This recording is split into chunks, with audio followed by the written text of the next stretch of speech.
Well, hello everyone. Welcome into Flying with Mike Tuesday edition. We are sitting on the line here at JFK, getting ready to fly for Virtual American. And I hope you all enjoy the flight. Hopefully, today we'll actually get to our intended landing point and we'll see what we can do from there. But for now, we sit at JFK, just getting ready to start the boarding process for flight 2643, service to Charlotte, North Carolina. We're kind of calling it hub to hub. So if y'all aren't familiar, Americans has a hub here in New York City, JFK, Terminal 8. Also, major hub that U.S. Airways had when they purchased American. Do the historical research, folks. Gonna be shocked. But anyway, Charlotte was their big one. Charlotte and Philly, and Phoenix. So then they also got JFK, Dallas, Chicago in the mix as well, along with Raleigh, Durham. So we are going to blast off out of here in the Toliss A321. This is not the Neo. It's kind of one I really like to fly. It's kind of like the A320. I think I have one in the 19 colors, but that would be wrong. For Allegiant, the Make-A-Wish, well, this one I love flying for Americans. Stand up to cancer. So, and if it's on your heart, hey, find a cancer charity and donate some money to them, folks. They would really appreciate it, trying to eradicate all of these different cancers that are out there. Now, I do not have the new scenery for JFK. I'm a real hesitant. We already have frame rate issues when we're on VATSIM here. So, first off, we're going to be on POSCON today, but we're very hesitant to get that new scenery because it does seem to hit us a little bit on the sim. But that's because of the way my computer's set up, not because, if I probably had a better rig, it probably would run fine. So after the break, we're going to get in there and pre-brief this and see where we're headed. So we'll see you in a couple of seconds. All right, and I'm not sure if we actually went to break. I just had a timer saying we were. Does not look like we went to break. So we're going to just go ahead, continue on as if we did, and it'll probably hit us right at that spot where you all are wanting to know. If that does happen, folks, you can always catch this stream, he says cautiously. Oh, there it is. Whoa, typing very slow. Right there. That'll give you our channel. Love you to go in there, subscribe, be a member, or not a member. We aren't up to that level yet, but we'd love for you to come on board, subscribe so you can find out when new videos are released, just like yesterday's is already up there. All right, so let's get up in the office area and talk this flight through, shall we? And of course, now it says the brake is on. So we'll see what really happens, and we'll be in the cockpit. Yep, it says the brake. Oh, there it went. All right, subscribers, thank you. Thank you so much for coming on board. We are beginning to evolve the stream a little bit. You're going to see some similarities with others out there in we're not going to be going as long in our flights. We're going to try to keep them maxed at 400 to 500 nautical miles, meaning try to keep them to about an hour each leg. Try to get a couple of flights in each one, and then we'll pick one for the YouTube channel. All right. So that's kind of where we're headed, but it's your generosity. It's making that so much possible. I am really flipping coins here over the A300 and that new JFK scenery. We seem to be in here a lot, and Charlotte, so I'm really starting to think I might need to invest in those two cities.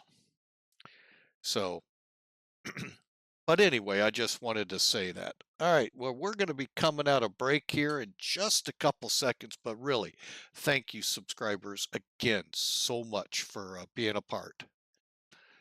All right, welcome back, everyone. I'm hoping the new format that I've taken with the did you know how long it's been since I've clicked that button, folks? Jeez. Ah, I even moved it so it made it even harder to do. Sorry about that. We are still going. We didn't have an emergency and we had to shut the flight down. But if you want to see that emergency landing, folks, head on over to YouTube. I got you the link in the chat room. It's the last video, folks, with the 747 masquerading as an E4A in the Air Force. All right, so here's the route today. Now, this actually is VATSIM. You see here all these green blips. They are VATSIM aircraft. VATSIM approach here. I chose POSCON just to give them some service, basically. I know we don't have any ATC with VATSIM right now. Nothing saying we won't. But it can be challenging getting out of here, and plus the traffic levels that can hit here can make it where I can't be on VATSIM. So that's why I've done it. All right, so let's get through this so we can get this cold, well, somewhat cold and dark aircraft alive and flying. All right, today's flight. We're going to take off scheduled 4 left. We'll see how the winds are in a second out to Robbinsville, RBV. Catch the Q43 or 430 expressway to Copes, and then get on the Quebec 75 expressway to GVE to Lynchburg and come in on the Chelsea 5 arrival. Planning 18 left, which actually is a good runway for us to come in. We can easily get into our terminal. All right, I know I had some fun. Yeah, they're airways, not expressways. See if any of you caught it. All right, so loading out the aircraft today for Virtual American. 187 peeps, cargo 10,285 pounds. All of this adds up to a zero fuel weight of 151,451 pounds. Whew, need to go on a diet, don't I? Add to that 15,800 pounds of fuel, roughly, and you're going to get our not our max, we're at ramp weight of 167,200 pounds. All right, again, 4 left is our intended departure, 1818 left is our intended arrival. Graciousness from dispatch to give us a 27. That's the usual American gives us. But at night, it's gracious. They could have said, you know what, 0. And you can fly at 10,000 feet. And they're going to let us fly at 38,000. So anyway, but yeah, that's actually the norm, 27. All right, couple more things we'll look at. Let's see what kind of weather we're dealing with here. 10 miles of visibility, got a few pesky clouds at 7,000 and 25,000.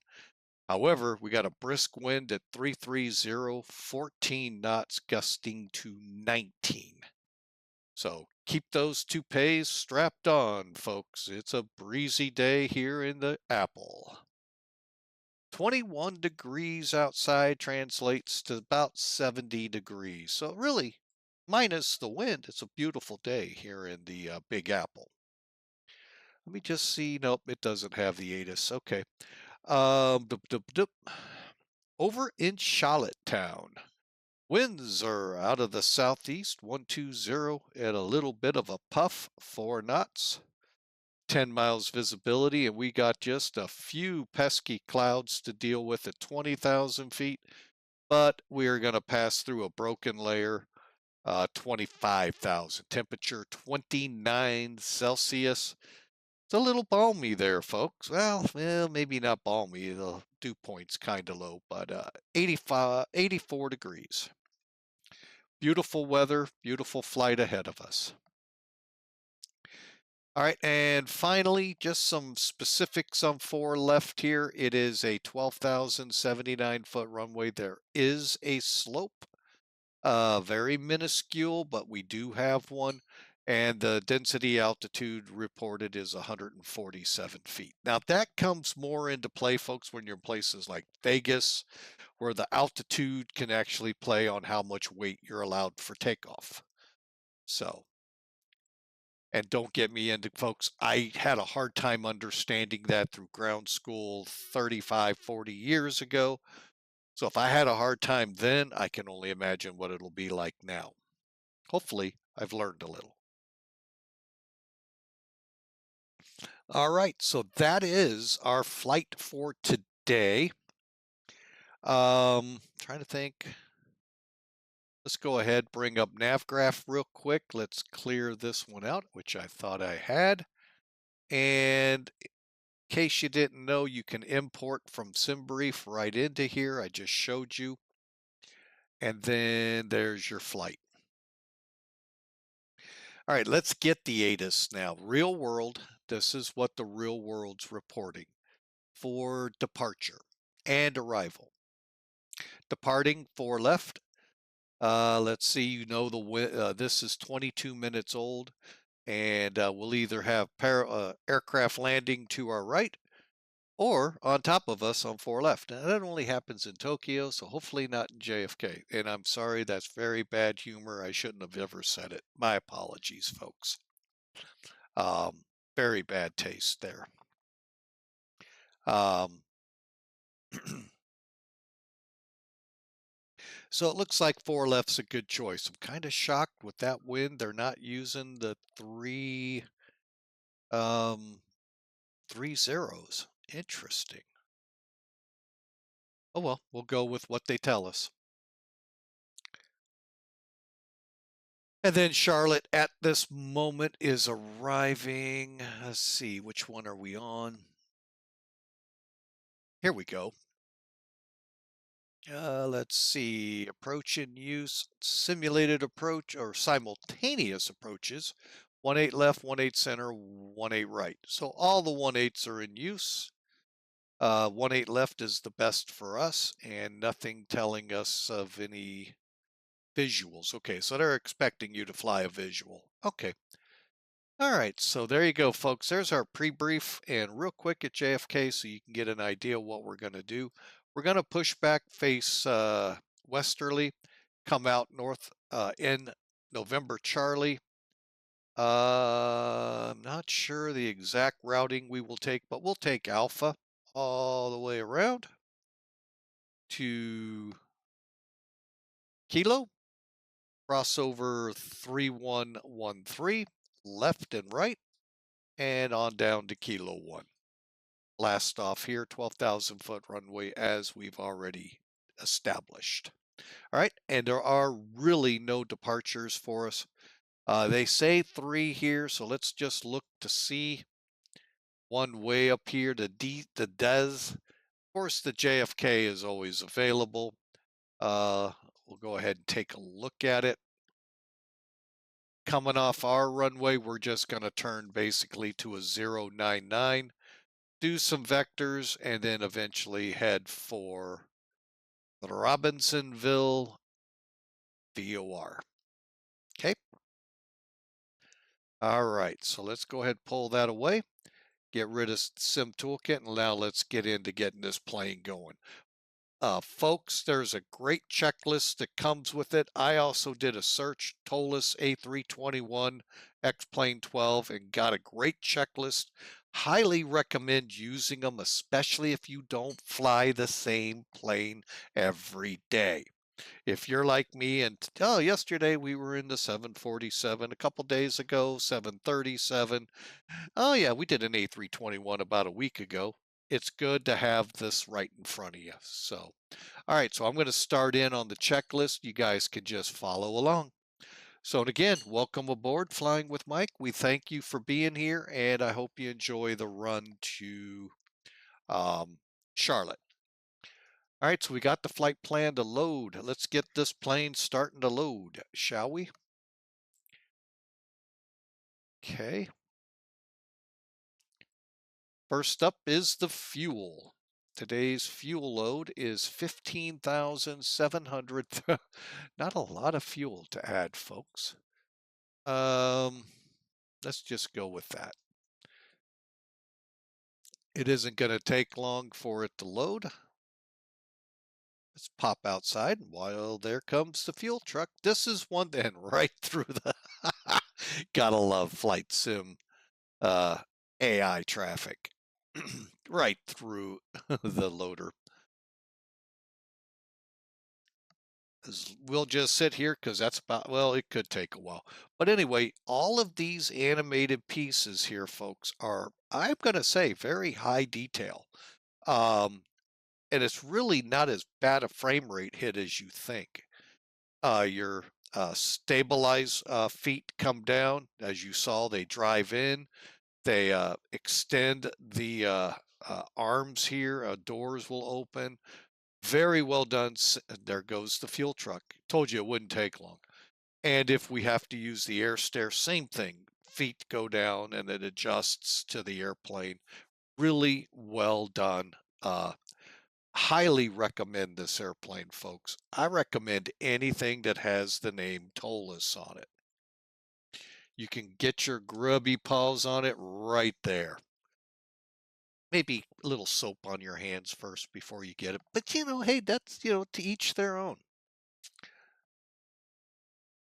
All right, so we got the fuel part taken care of. Let's head back down here. And what I'm going to do right now, we'll keep it at 0. Load. All right. Now we're going to head over to the ATT attendant button. You can see all that's loaded. I can go ahead and start closing those doors up. You can watch some of the animation. Okay. Missed some of it, but you're going to see the feet coming up. And away the trucks go. Through the buildings and rivers and through the trees to Grandma's house they will go. Really, again, other than that, folks, which I'm sorry, that's almost impossible to get rid of. Phenomenal. Like I said, this is why I stay with X-Plane. So, all right, so let's get back to it, shall we?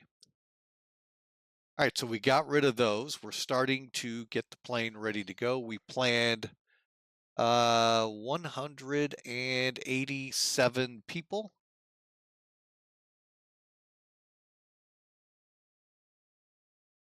And we have one lap child. And I'm going to show you a little trick in how to find that. Now, for the flight plan that I'm using, okay, very important. Let me bring in charts real quick. There'll be your second chance to see how to load these in. Okay, import, import, click, and there it is. Okay, right here, I want you to, okay, first off, when you create your SimBrief flight plan with simbrief.com, make sure the operating flight plan, that is OFP, usually it says Lido. Okay, that's default. I don't know what language, if it is a language, but it's default. Make sure it's set to AAL, American, however it says it. Okay. Then generate your flight plan. When it generates, it's going to look like this. And by the way, thanks to Virtual American for showing me this. So you get a different look to your flight plan. Okay. Every airline really does have their own way of doing things. And this is, I guess, I've never seen one for American, is how Americans look. Puts the fuel, which I kind of like, at the top. That's kind of the first thing I'm really concerned with on a flight. It's also giving me what the flight is going to fly and my cost index, my alternate. So seeing this all together, kind of, that's your flight right there, folks. But anyway, why we're here, hang on a second. See this blue dot way out here? Well, hang on. That I'm trying so hard to get. There we go. Scroll all the way down through the maps, through the NOTAMs, through all of it to this little section, Virtual American, asked, they shall receive. They received this little tidbit added on. And what it shows is, look at that, lap children. I'm soon sure one day it's actually going to say pets. Because believe it or not, this is starting to be added to the manifests that are on the airplanes, or at least that which I hear with the airline at our airport. Shows your crew. So you now know the total souls on board is actually 195. So that's why I like this one so much. Although it's such a pain in the you know where. There we go. All the way back up, and we'll get rid of it. All right, so there you go, folks, and I'll just leave that as it is. Charts away. All right, so anyway, so we've got our basics in here. Let's head over to the EFB, click weight and balance, and see how all of this plays out. Do we actually need to put the 10,000 pounds of cargo on? All right, so passengers, 187. 5785, that'll work with 5739 expected on, or 15739 for our fuel. Zero fuel weight should be 151, and it's 5,000 pounds off. Yeah, 5,000 pounds off. So if we put 2,500 pounds in each of these, we should be good. So let's go back to the future. Oh, wrong thing, folks. Sorry.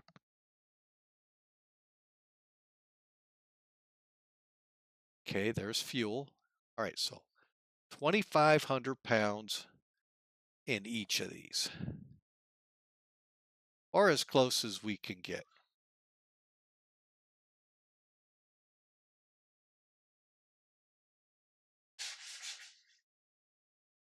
Let's do it that way. You know, we used to be able to put stuff in bulk. I wonder if I use the other one, which would be up here. Let's find out. You know, why ask when ye shall look and find out?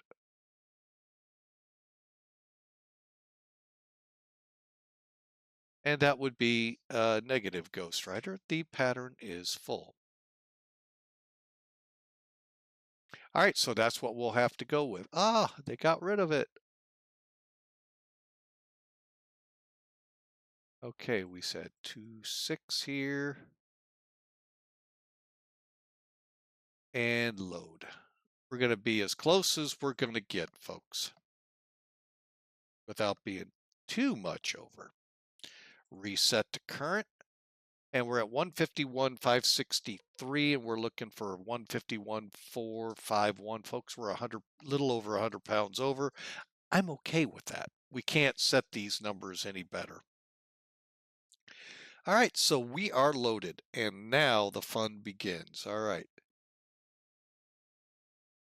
All right, so first off, let's check down here. Parking brake set, speed brakes down, flaps up. Got our squawk code already put in, and we'll go to, we're ready. Radar's off, and let's check our throttles. They're good. Start levers are in the off position, and our mode switch select is in normal. All right, so we're good there. Cockpit doors unlocked. All right, so let's get up to the top here and see what we can do. Above 25.5 on the battery, so just kind of follow along. External power's on. Cockpit lights are set. Let's check.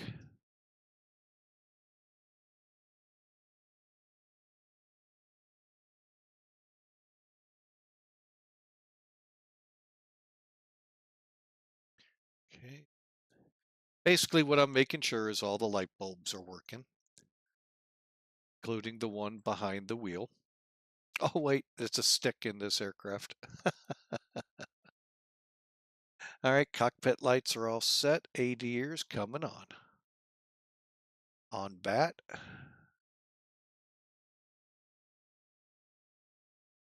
On bat.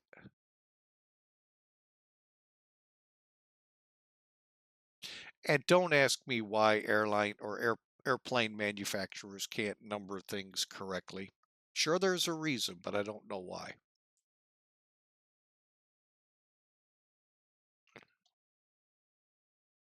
All right, so we're there. Cruise supplies on. Oops. I know why we couldn't hear.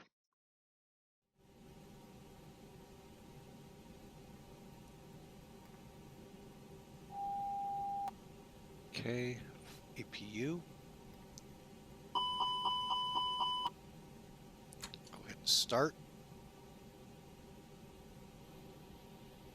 Little out of order, but you'll get it why I'm doing what I'm doing here. We're about to bring the passengers on the plane. Actually, we can do that while we're firing up, so. Okay, there's the flap open and the start. And let's go back down. We'll wait for it. It only takes about a minute, minute and a half to fire up. And then we're ready to rock and roll. CVR check was good, by the way. That's what that tone was.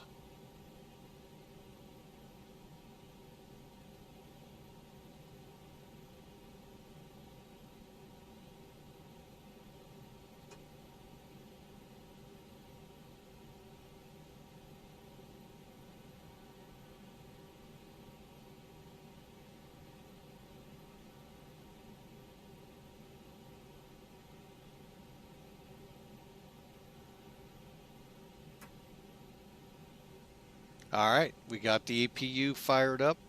Bleed on. All right, so let's finish up here.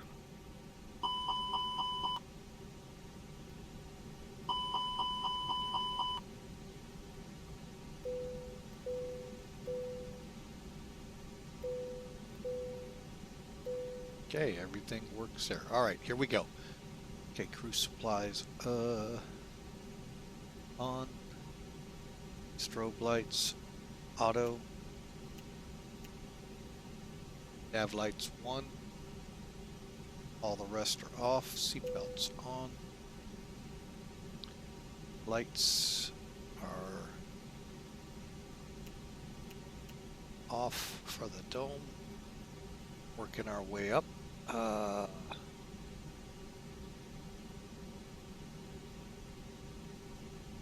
Propane packs are set.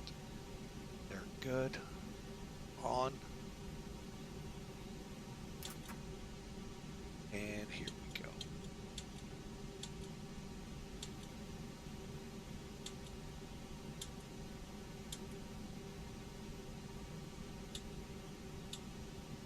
Don't know what that one's for. Huh.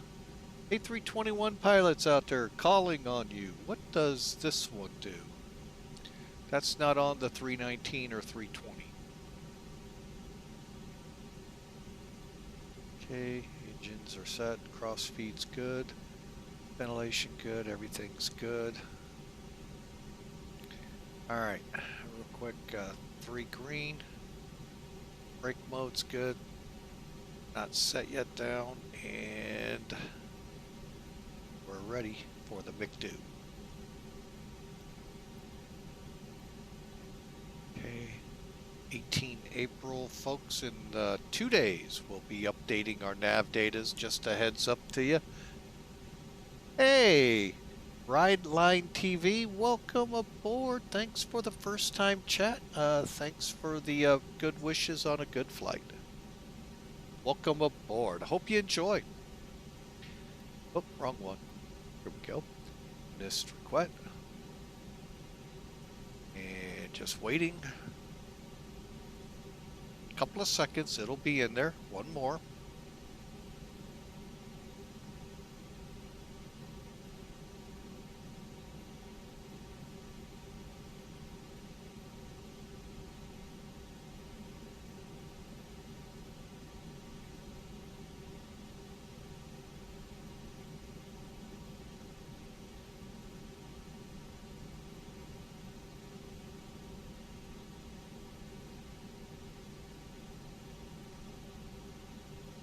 Hang on a second, folks. 37. Okay. All right, so it's this one. Okay. All right, so we got everything loaded in. Let's get our proper alignment here. 40-39 040. Okay. Longitude 47.6.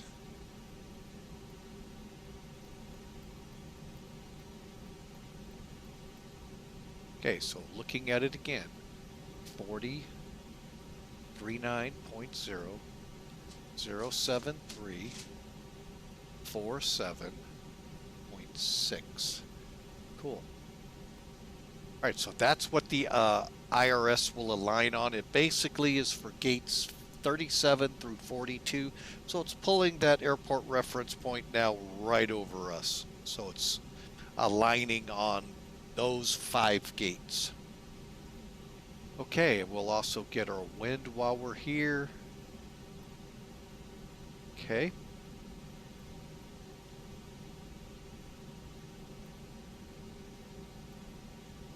All right. Back to the init page. Let's go to page 2, shall we? All right, over here, 151.5. 151.5. Okay, we'll go with it. 27.1. That we will not go with. So /27.1. Again, your format 151.5/280. So we'll just do this part of it, and that will update it. 15.7 is good, and all our times look good. Heading to the F plan page. JFK. All right, let's bring charts in.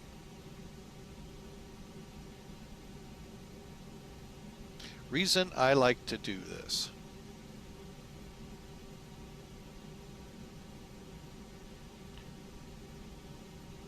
Is this way you can kind of see what I'm looking at, okay, and looking for, and hopefully it translates out pretty decent. Okay, first put this on plan. Let's dial down to 40, and all right, so we're going to departure, 4 left, and we'll go ahead and put in the JFK. Enter it. Okay. So, how this is set up, again, let me show you this.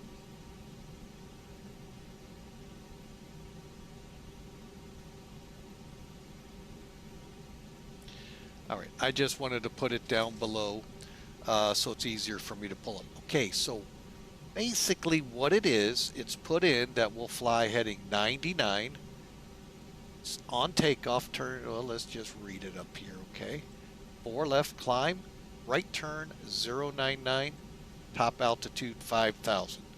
From there, for a Robbinsville, expect vectors to Robbinsville VOR after Ringer.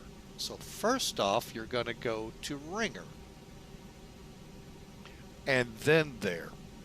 Here, we're just going to go direct. Make it simple because it's a little out of the way. If you look at it here, we'd have to come here. Well, actually, we could hit it. And then in. If it didn't load it, I'm not going to worry about it. But that's what this is basically a vector. So we can get right on it. All right, so there we go with that portion. Now it's time to check our fixes. All right, so from RBV, we're going to COPES, to MXE, to Stowen, and you're just going to use the up arrows. And what you're looking for down here is anything skewing off. All right, so let's get through this quickly. GPS primary means we just aligned. So Stowen. Where are you? There you are. Stowen, Sacre, Murph, all looking good down below Tubin. Hams, GVE. All right, so from GVE to Lynchburg, what is Gordonsville? So Lynchburg is where we start the arrival. Everything looked good to there. Again, click your airport, click arrivals. All right, so we know we're doing the 18 left. Visual. That's what our information said here, folks, for the arrival. Simultaneous approaches, expect visual approach, 18 left, center, and right. Y'all can read that on your own. I'll leave it up for now. So, we're going to be coming in on the Chelsea 5 arrival. Lynchburg transition. Okay. All right, so I am going to have to get rid of this now. Let's take a look at what we have for 18 left. If you don't mind. I'm going to get out of that. Okay.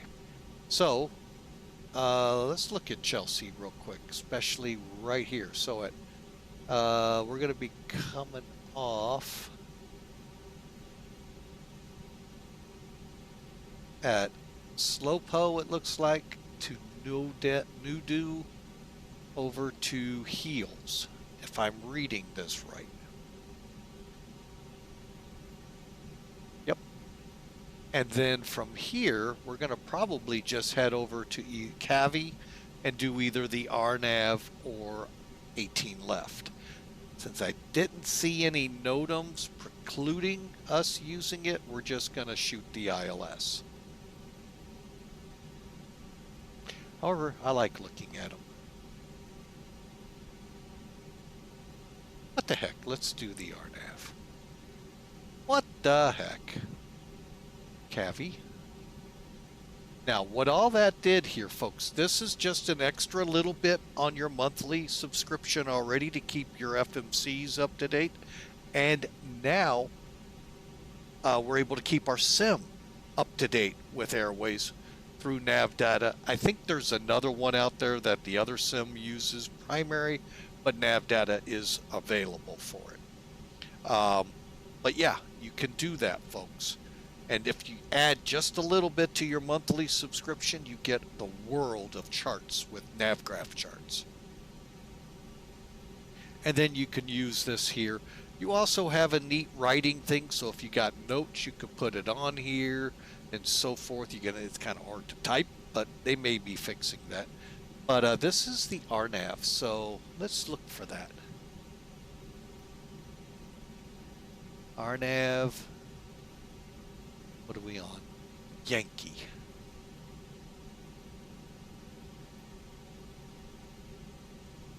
Okay, so now this is the star. This is where it gets a little complicated, so make sure you read above. All right, so we're going to the Chelsea 5. Now it's going to ask you the VIA, which is this. See what I mean? It does bounce around, so it does make it a little complicated. Then you do your transition over here. Little, to me, cumbersome. To you all who, well, once you do it a few times, folks, piece of cake. It's just doing it a few times. So I like to point that out. I think it's better than Boeing because when you look at it, it makes sense reading across there. But getting to that point can be a little complicated. And then we just finish it off, folks. So we're at Lynchburg. Well, no, we're not. Let's get up here. Okay, so we got world. Uh-oh. Where am I? Oh, there's BMO, world. Sometimes it's fun to see if they're actually doing something like Chicago did to us. Blackhawk World Champion. World Blue Jay. Burrs. Oop, we're not there yet. Sorry, folks. Blue Jay, Burrs. I could actually do it a little easier this way. Siles.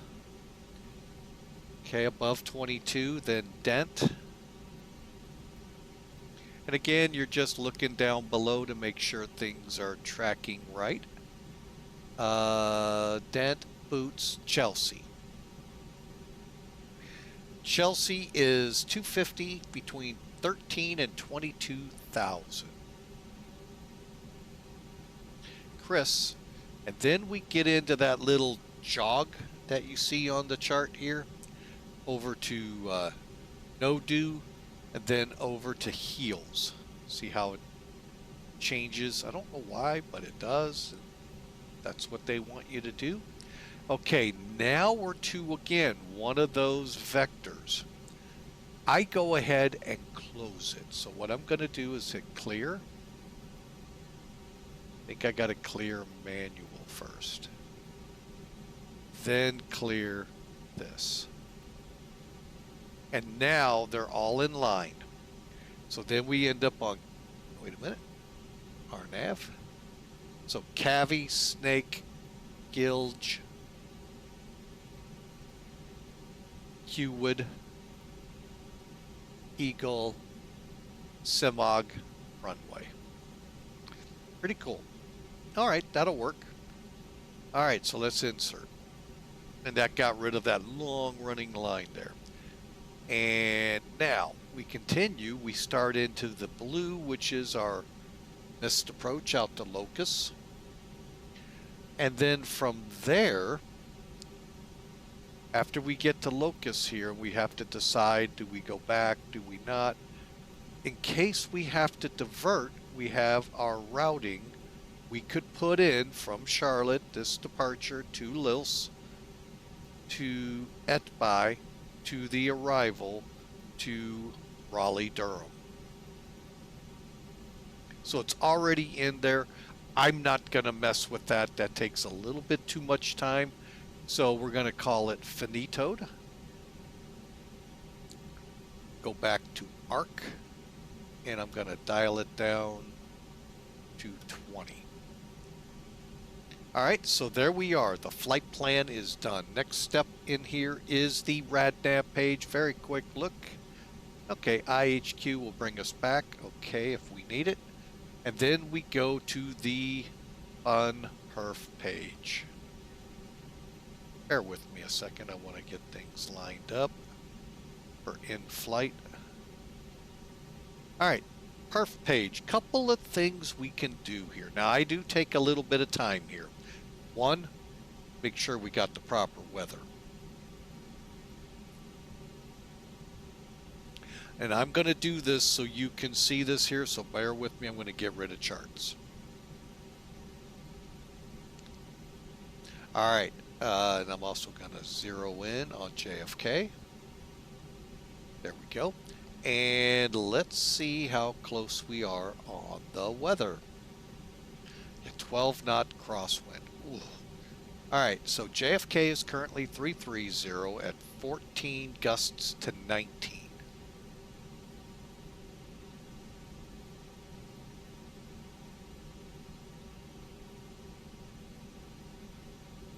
And that is as of 54 minutes ago. So that is bound to change. Ooh, not 30.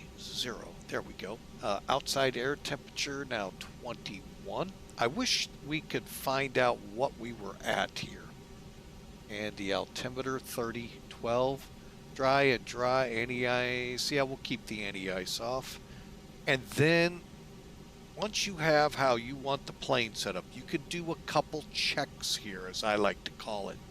What do you want to do? Well, let's see what the airplane's going to... Folks, you got 12,000 feet of runway. So you got that on your side. Density altitude's only like 100, less than 200 feet. So everything's in your side. However, NavGraph, here, let me show this real quick. Because this is kind of helpful to those that are not METAR savvy. Weather data savvy, the way that strip comes out. However, if you would scroll down, you see here's our JFK weather. Okay, very hard to read. I get it. You know, some of this makes sense, but when you hit remark, what the heck does all that garbage mean? Well, it actually first off tells you things. Look at how it goes down defining what you're reading. There's that. Then you get to that gobbledygook. And that is an official aviation term, folks. It comes in a can. It says gobbledygook.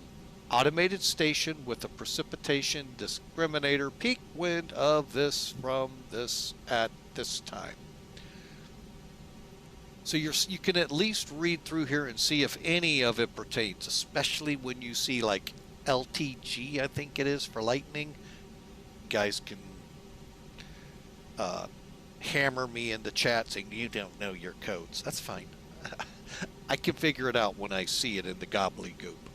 But that'll tell you how far away, maybe on the airfield, maybe this, that, or the other. So, I mean, it does sometimes help to read, but overall, the most we're really concerned with is from the altimeter up through the winds. Actually, the wind, altimeter, and clouds. If the clouds are low, then we want to look at what the visibility is. But as long as we're like this, I'm worried about the altimeter and the winds. All right, and that's why I wish this would put it up here. It will in the landing performance, but it for some reason doesn't here. Don't know why. I'm sure Toliss has a reason. There's probably some super secret, highly classified reason. I just don't have the clearance for it. My secret clearance will just not go that far. Okay, so I said we could do this to run, I'll call them scenarios. So we're going to flex our configuration, meaning flaps and trim, auto. So it's telling us what we're going to do. Compute. So we have, if we go with the minimum 109 V1, it's right here. The maximum is right here of 148. We still have 3,300 feet of runway. I really like just letting this be it. But I would not be worthy of captainship, which I'm not. But, you know, if the airlines ever thought, hey, we could use Captain Mike over here, I'd be remiss in not checking my toga distance. And you can see how that works. I'll have well over 5,000 feet of runway. So let's save the engines a little. They're the bread and butter. They don't run, you don't fly. And if you're at 38,000 and they cut out, you don't fly, folks. You come down. Gravity does work. So we're going to go with a flex. Okay, so now we know the distances. We know a lot of stuff here. Okay, trim, flap settings, and what we're going to set. So translate over to the McDo. Uplink.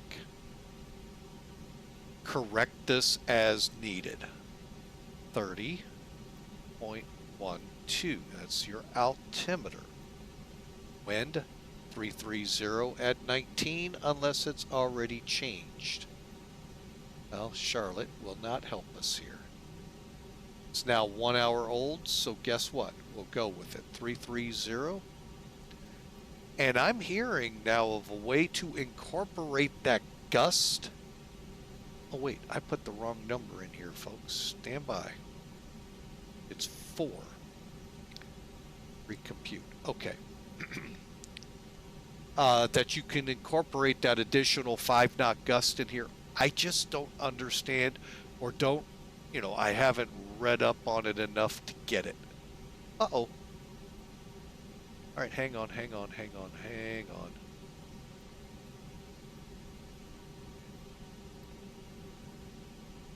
Perf. Clear. Let's try that again.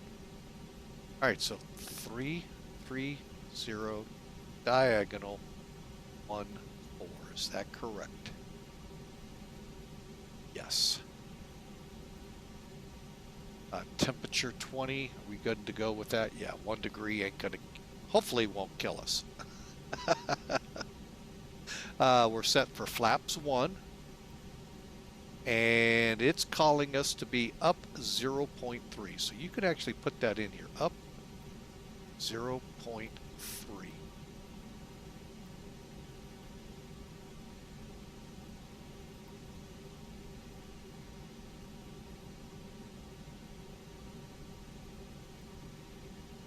All right, so there you have it, folks. Our information is loaded, except this is TOGA. Flex takeoff. Oop, let me click it again. Let's get it right. 148, 148, 151. We got our up 3. We got everything loaded right. Insert. Now it's put it in here for you. Bear with me a second. I'm going to get a check here of some data from Blackbox. Pretty sure he has this one loaded.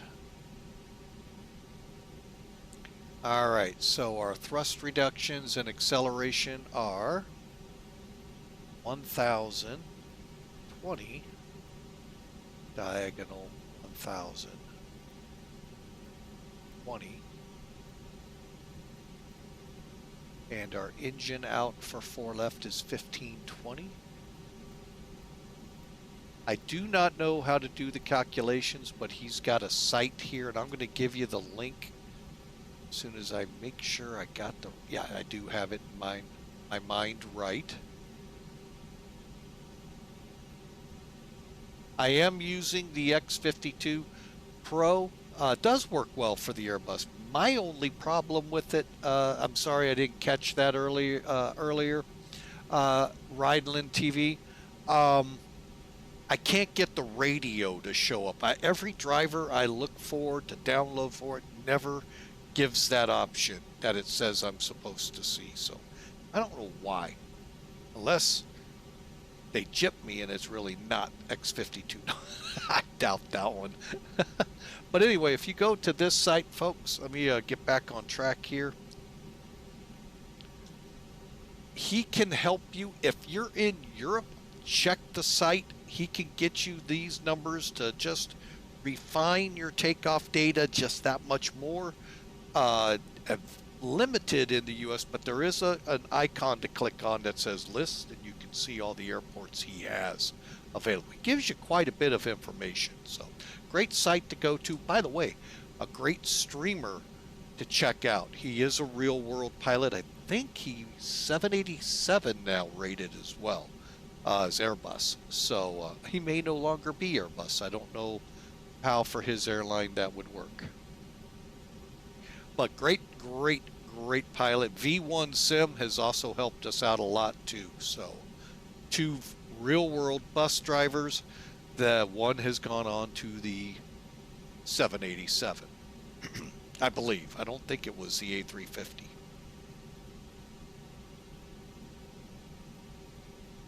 All right, so we basically have the McDo done. So what we'll do here, come back to the center. All right, so we are going to put the perf data here on the pilot on our side.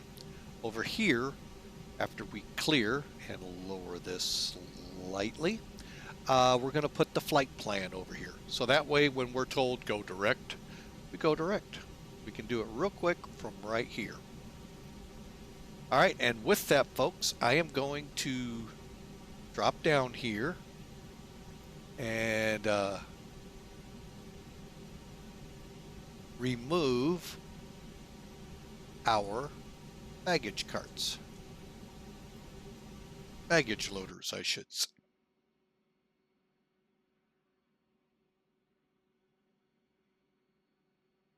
I can also get rid of the external power and get us ready to fly. All right, folks, we've been an hour and we're ready to go. McDo is set. Startup is where we're at. And we just got told we are closing the main door.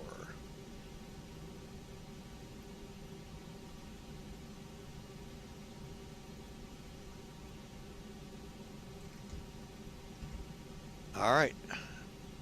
Let's get the better pushback on the way.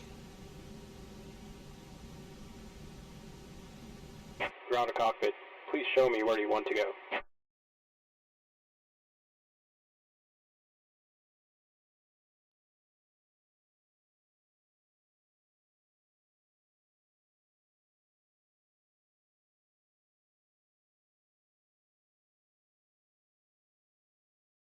Ground to cockpit. Tow is driving up. All right. As soon as we see the tow, we'll first thing first. Let's get rid of the ground power unit. First off, it is available, so that's good.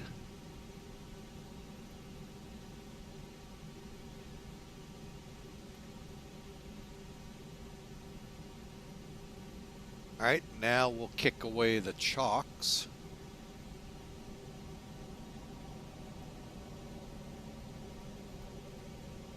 And the jetway.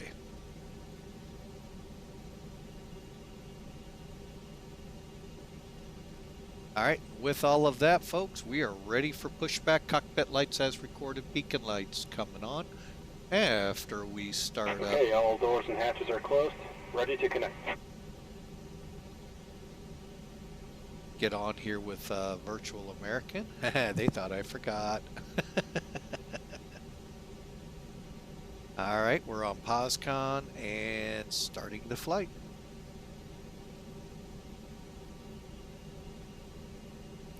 All right, beacon on.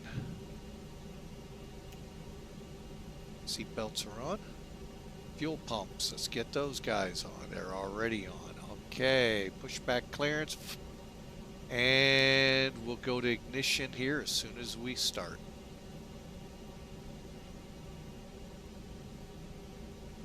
Tow connected and bypass pin inserted. Release parking brake.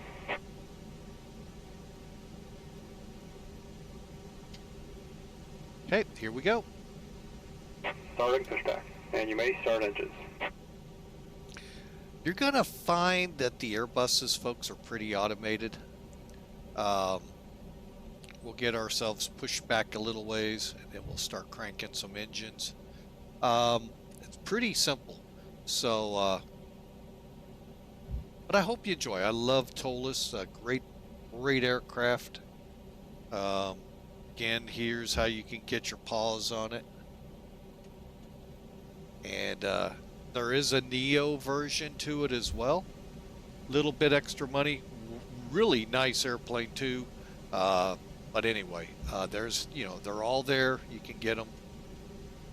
All right, so let's do, you know what? Let's be a rebel. Number 1 today. I can hear the gasps. He started number 1 first. What?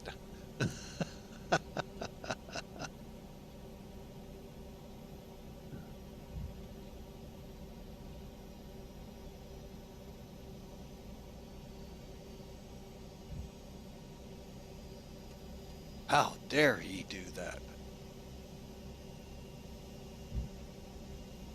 And we're just waiting. Here comes the light off, and fuel burns coming up.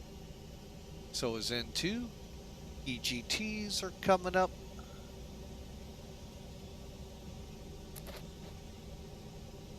Well, EGT for engine 1. And we're just about ready to go, folks. Get that other engine fired up. Hope you're enjoying flying with Mike today, folks. If you are new, you like what you see, love you to hit that follow button.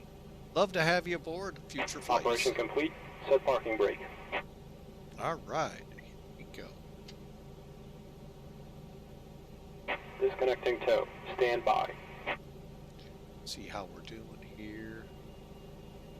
I think we are, yep, we're good to go. Number 2. Could get a little smelly, folks.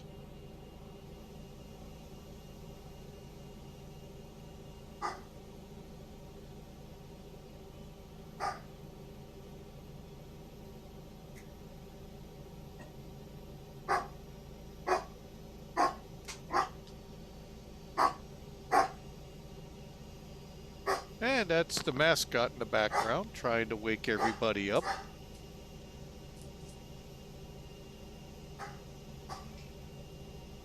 Tow is disconnected. connected and bypass pin has been removed. Hand signal on the right. We'll see you next time and have a safe flight. All right.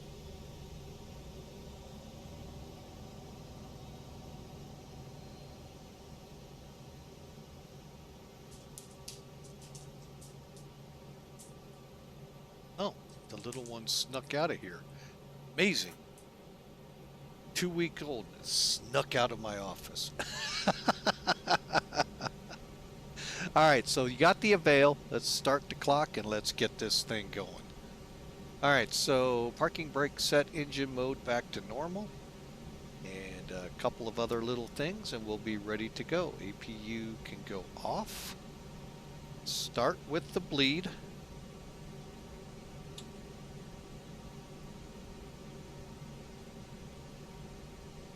Okay, and then the APU itself. Okay, let's come down here. LS code, LS constraints, and a VOR, ARC 20, ARC 40. I'm good with that. All right, we're good with the setup. Initial climb 5,000. And all right, auto brake max, flaps to takeoff, and spoilers arm, transponder set, cockpit door lock, and then we're gonna do the flight control. First thing, let's set the trim. Oh wait, let's do it this way. Okay, get on flight FCTL, click that button, go to your trim, it's right here, up 0.3, then just kind of get to the trim wheel and set it to match. All right, then we're going to do a flight control check.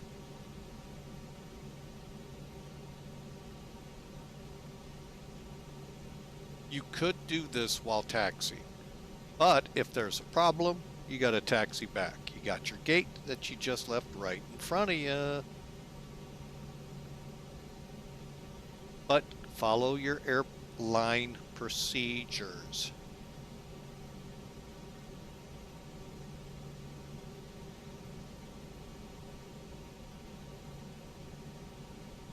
There we go.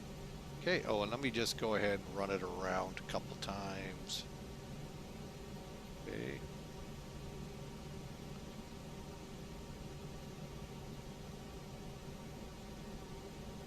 One last check, okay. All right, we're ready to taxi, folks. All right, we are on POSCON, so you got, just like VATSIM, you got to be on common traffic. Now, you get that, folks, when you log in with your flight plan. You'll get a notice telling you what that is and what that common traffic is. Now, if you don't get a frequency, 122.95 is always the standby. However, I want to be, once you're in flight, you can switch to 12345 and you're good to go. Looking out here, of course, a bad gateway error.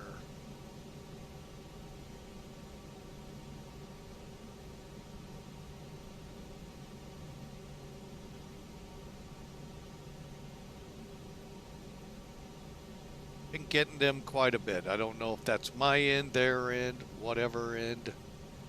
Okay, so we'll have to get the frequency for Charlotte when we're in the air. All right, so here we go, folks. We're set. And JFK traffic, American 2643, taxiing from American to runway 4 left for departure.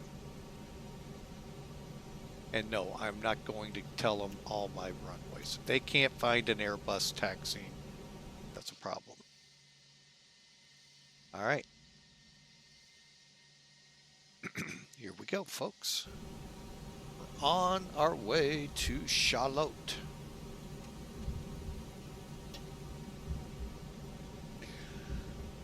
All right. Turn our chrono off. We're past our reason you turn your chrono on, you give it a 3-minute warm-up. By the way, it takes about 3 minutes to go through that after start check. Tip, tip, tip. Even the seasoned pilots will tell you that. So before taxi, got it. Before takeoff, okay, radars on.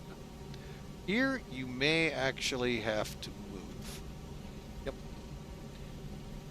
Go with.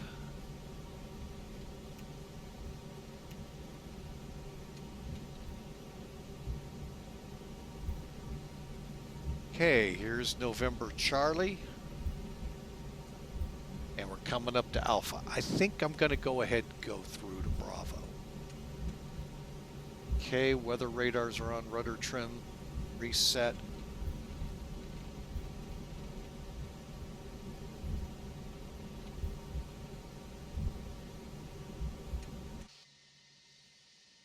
And I know most pilots would love to have a drone right here to tell them, but they also know when it's the best time to turn.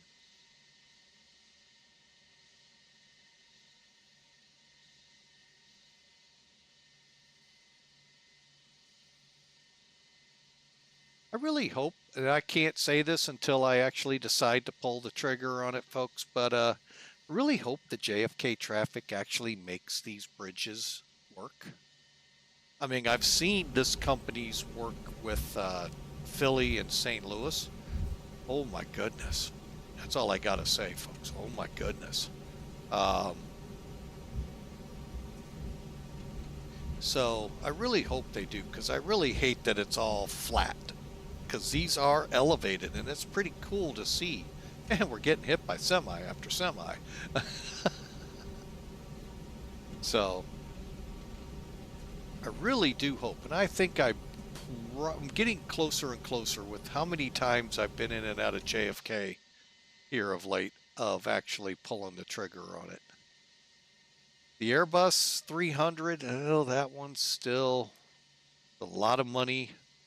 And I'm not sure, you know, their commitment to X-Plane 12. All right. A couple more things, and then we'll work on these things on the ECAM.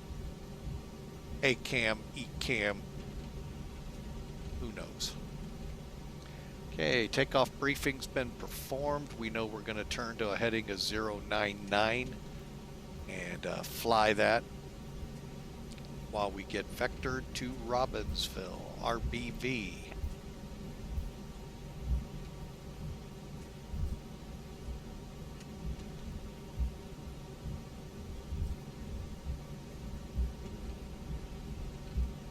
Oh, I did remember. I thought I had forgotten.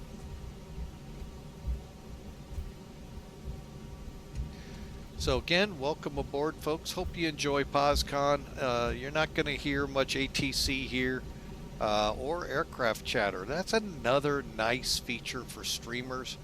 It's not overbearing where they're over you and you can barely seem to get a word in.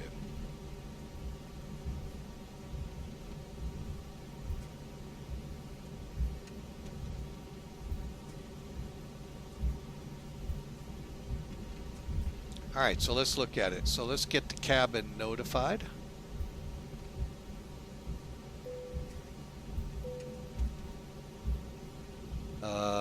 Spoilers to the armed position. All that is the white ribbon showing. And then do a config check. All green, we're green for takeoff.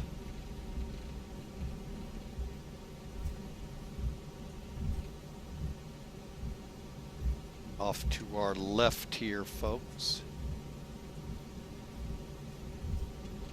Used to be Terminal 2 for Pan Am. Not deemed worthy enough to keep the old world port. That or it took up too much land, who knows. But yeah.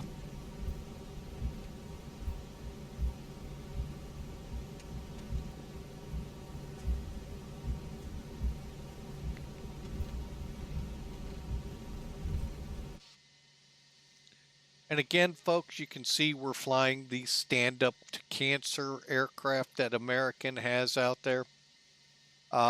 If you feel in your heart like donating, find a cancer group to donate to, and I am sure they will love it. We're not doing a charity flight yet. I'm still working out some details for the one I want to do it for. But if it's in your heart, folks, look them up. They're not hard to find. Do a little research. I'm going to say it. Make sure they're reputable. And, it really wouldn't hurt, folks. Little money out of your pocket to help those with cancer. Or, for all you know, if you're cancer right now free or never diagnosed with it, or anyone in your family, someone will close to you here soon. That donation could help them.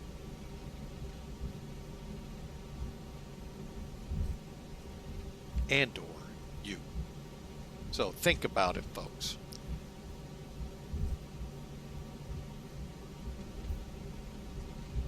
Cancer pretty much affects just about everyone out there in some form, fashion, way. So anyway, I love that American does this, has an aircraft painted for them. I love to say American donates some money for everyone who ends up on this plane, but I don't know how that works. It would be nice, but I don't know if they do.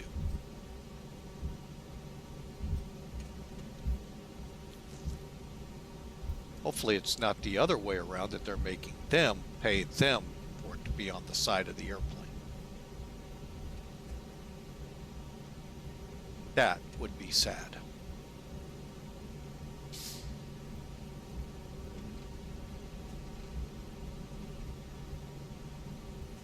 All right, folks, we're getting to the end of the runway here. Let's finish up these takeoff checks and get this plane airborne. All right, okay, we got our clearance, cabins forward, green, we're ready to go. Again, 5,000 feet is our initial. However, I'll probably adjust that once we get on a 099, or yeah, did I say it right? Yeah, 099.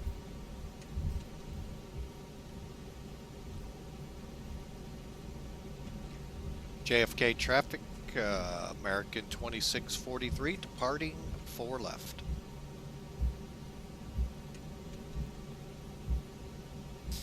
All right, folks, here we go.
All right, we're cleared for takeoff, folks.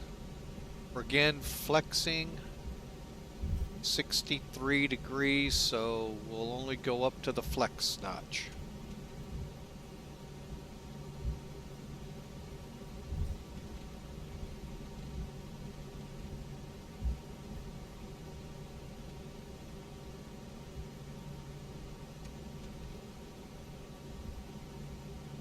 Here we go, lights are on, flap set, spoiler set, here we go, 50.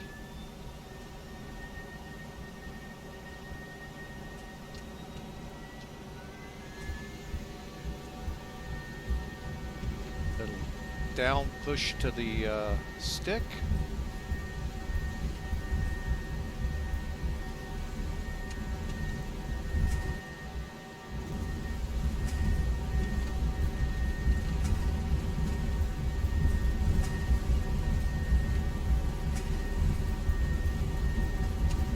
V1 and rotate.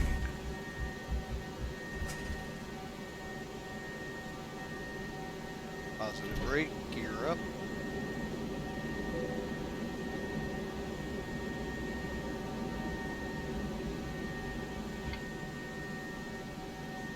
Okay, let's go to 099.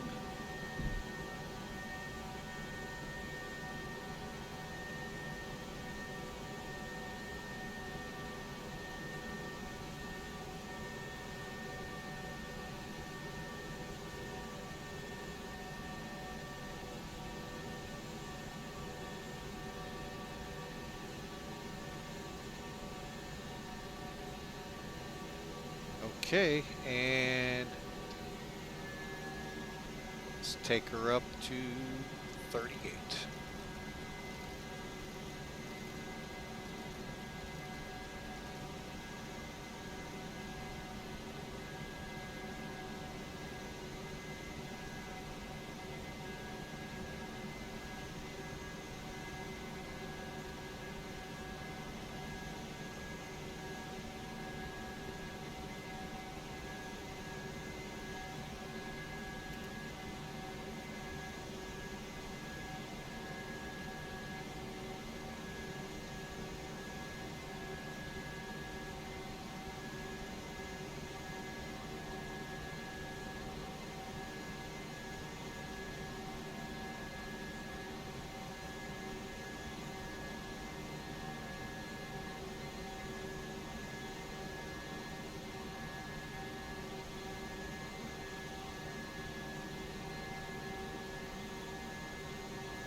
Correct.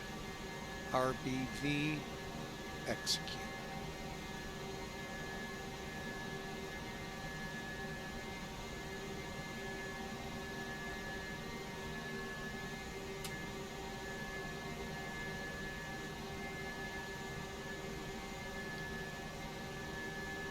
All right, folks, we're into the climb, and we're going direct Robbinsville at this time.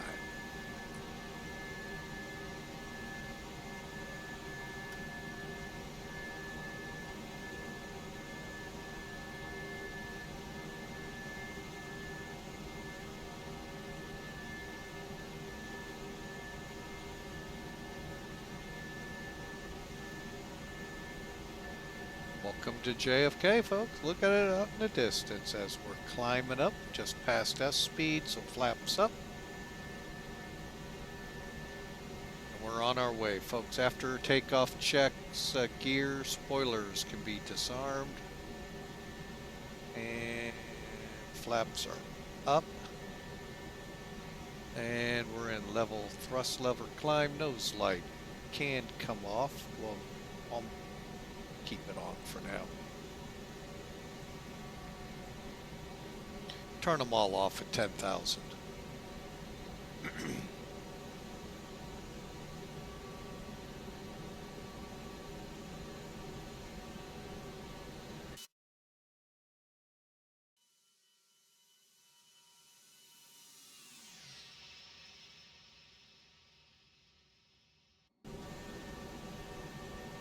Excuse me. So we're on our way, folks. I hope you enjoy the flight. Let me throw a little helpful hint up at the top, give you an idea how much longer. And we'll just continue on. Again, welcome aboard. Hope you enjoy the flight. And let's just make sure. Yep, everything looks good. Headed to Charlotte. Currently showing 1 hour 41 minutes, but we're only at 7,000. Let's get up to altitude and see if that improves.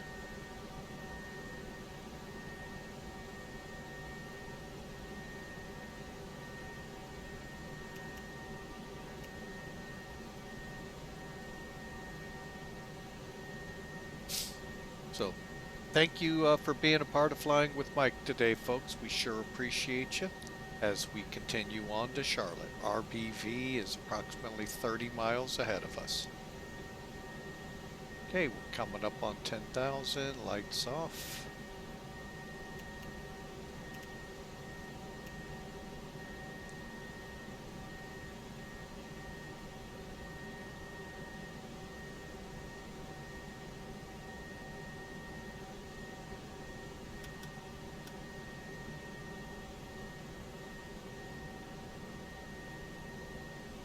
All right, 10,000.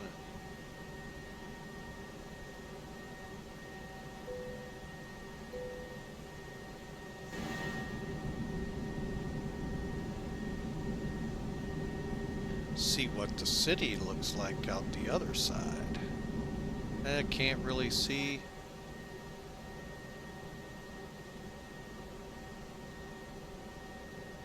Let's see. Can we see some of the city?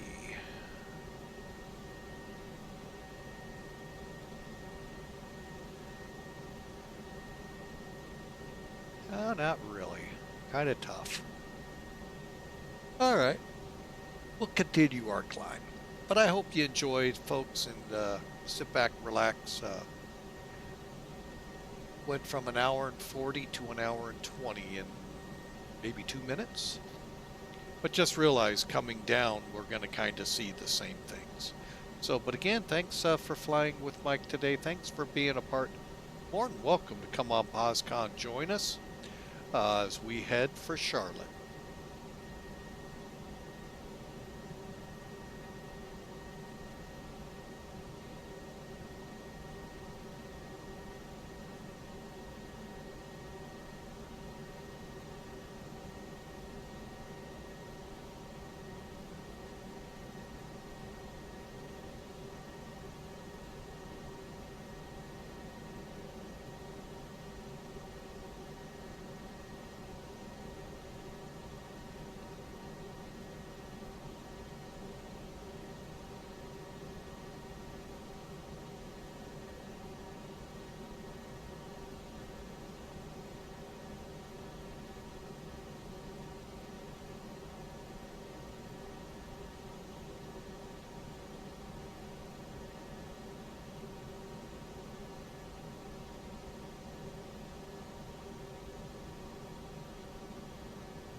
All right, folks, we're approaching transition level, and all that does is just gets everyone's altimeter set to the same readings.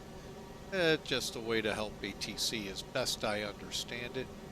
Let's go ahead and click, go to standard. That's all it did. Dropped us on the altimeter a couple because we're lower than your setting. It drops it down. If you're higher, if your altimeter setting you were at was below it, it comes up. If it was above 2992, it goes down. So we're on our way, folks. We now have dropped to an hour and 14 minutes. So I swore I hit the timer. I am not worth it.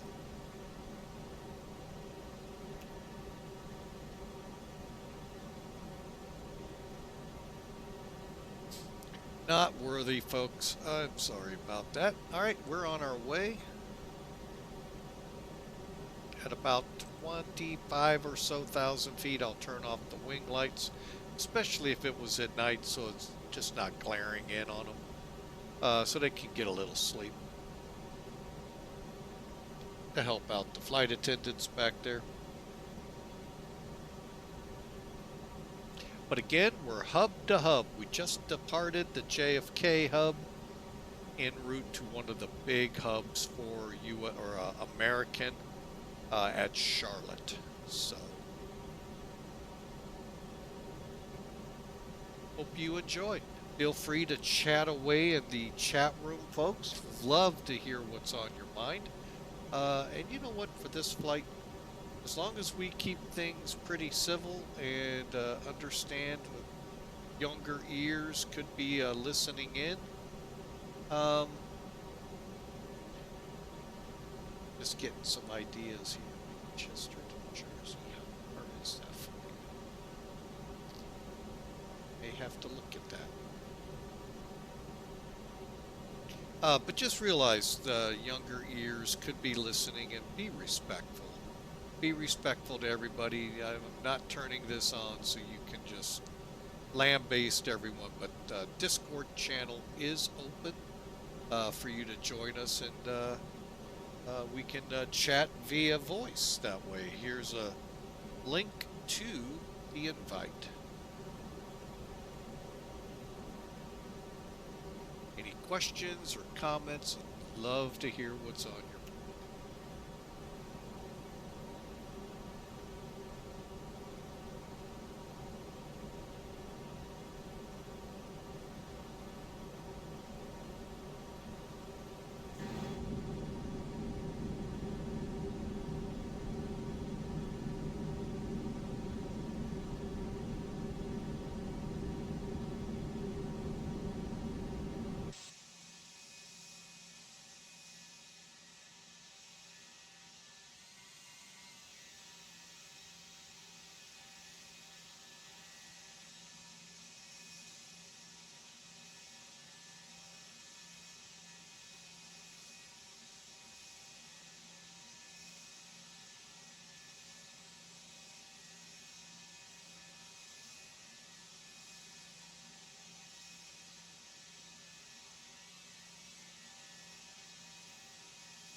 hey, Matt Air. How Matt 1997, long time no hear.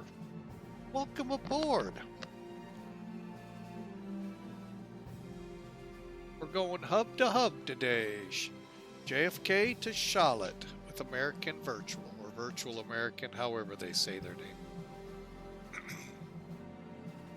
JFK to Charlotte, folks. We're just getting on route, Copes. Then we're going to be over Philadelphia, well, just east of it, headed on south to GVE in Lynchburg to join the Chelsea to Arrival. Yeah, I'm thinking about getting the scenery there for X-Plane. And every day I'm in JFK, I'm going, I really need to just break down and buy it. So get the new scenery for JFK. I've been there quite a bit, so.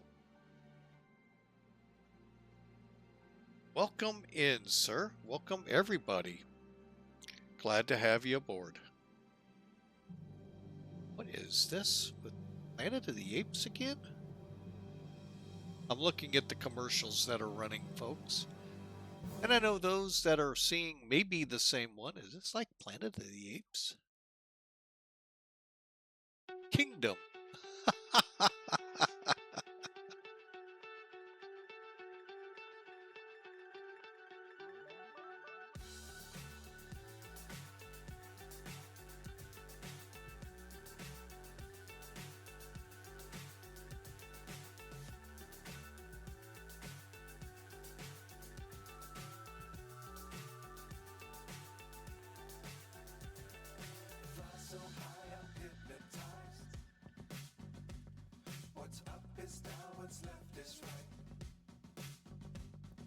Chasing stars and holding you.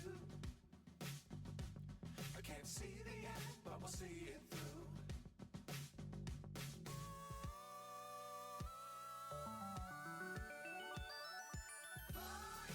All right, I see on my laptop the commercials have ended.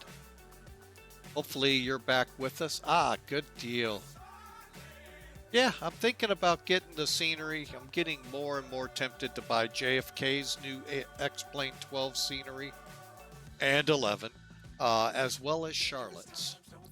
Not sure why I keep holding and why I don't pull it on Charlotte. So I'm sure there's a reason why I've held off on that one. I love flying into Charlotte. Charlotte and Philly are my two favorites. Oh wait, they were U.S. air hubs. Long time ago when I actually had a VA themed off of U.S. Airways. Let's see. Get that link for you real quick.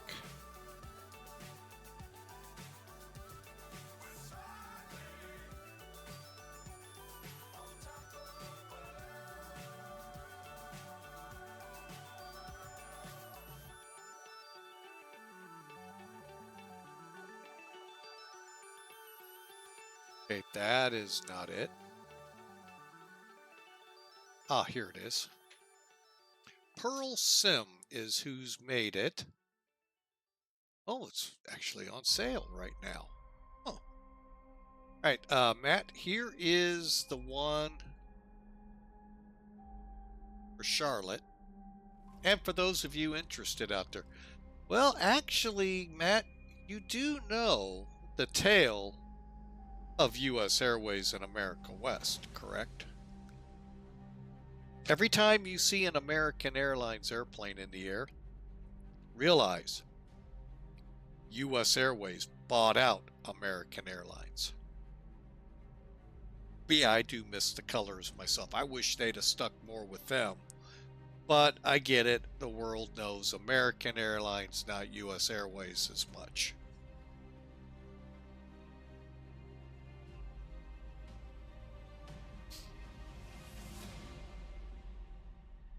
But there's actually even more to that story, folks, of U.S. Airways buying out American than is right there on the surface.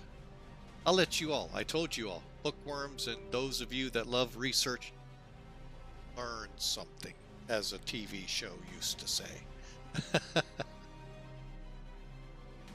But yeah, U.S. Airways bought out American.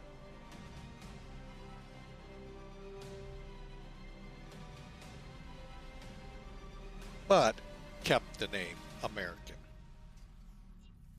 I don't know how that works, but they were able to keep the name.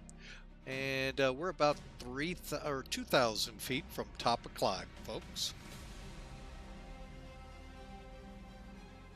And as I spy in the chat room, we're just under 50 minutes, 50 minutes to Charlotte, North Carolina. Excuse me.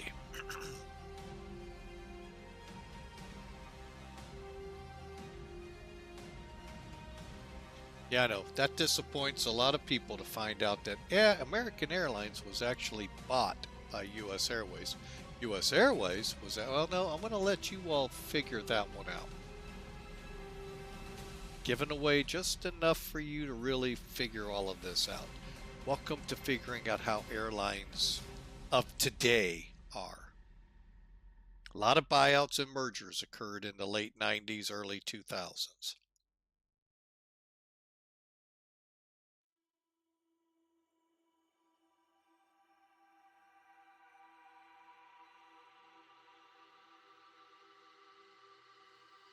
All right, how long are we gonna be? Let's see. Hang on. Uh-oh, where'd it go? There it is.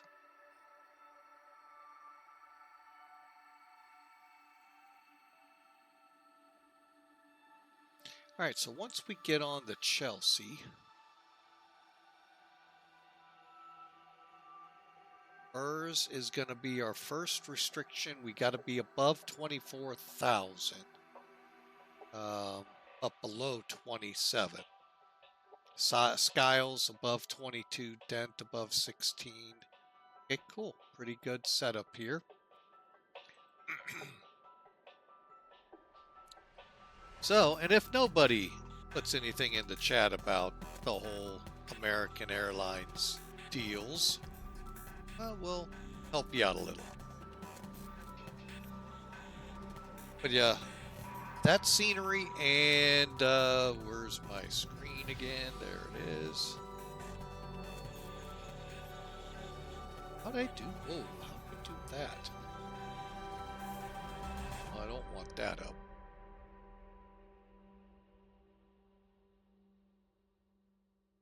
And then I'm also looking at KJFK XP12. This, I mean, maybe it's gonna, there it goes. This looks phenomenal, but things I'm looking for in it, which even if it's not there, doesn't say anything bad about it.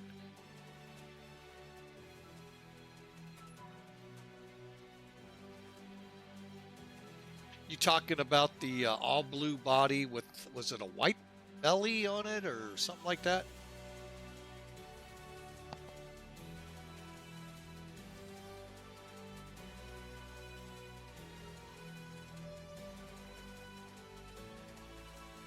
That was actually awesome, but you know when, oh, the gray, it was gray, okay.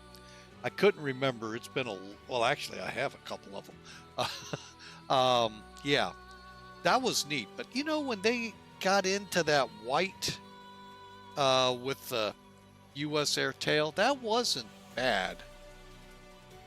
But actually I kind of liked that a lot, but the classic, like you said, royal blue over gray with the red stripes, red and white stripes. That was amazing. I'm trying to remember, it is a long time ago, folks. We had at the airport, when we were beginning to send troops to Afghanistan or Iraq, I can't remember which one. I'm probably sure Afghanistan, but I can't remember where they ended up at. Doesn't matter. We had a U.S. Airways A330 in there, and that was so cool. I missed the day with the 4 heavy Uniteds in, 2 777s and 2 747-400s. Missed, that wasn't on my data work, but I did get the A330 from US Airways. Oh, what a cool plane to see. But I didn't get to go on it. I was kind of upset. We just had a lot going on with everything else. But at that time, we really had no flights other than these charters. So it's just a shame I couldn't get on. Would have loved to have learned from those pilots. So, and I just can't remember the colors on it, if it was all white or pretty sure it probably was the royal blue, but not sure. This long before the buyouts. America West may have been in the process of buying out US Airways, but I think that would have been too early. Yeah, like I said, folks, a lot of airline history. No, I do. Well, I have a 777 for American, metal type, but no, I don't collect the model airliners anymore. But yeah, oh, I need to get the A330 back in the air for US Airways.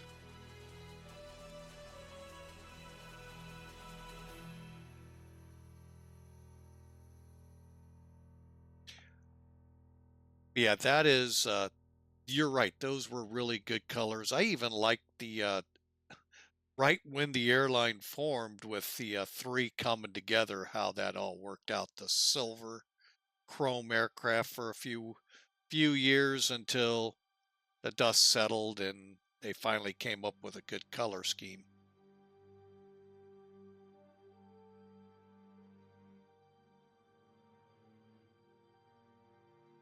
Ah, you flew on a Dash 8. I don't know. My dad piloted Dash 8s. I don't know if he did 300s or not. I know for sure the 1 and 200s, but I'm not sure if he did the 300. But yeah, Allegheny Airlines for US Airways was who he flew with. So that is awesome. We flew on a Dash 8, me and my wife. She's flown on them a couple more times than me, on our honeymoon to Boston out of Pittsburgh. So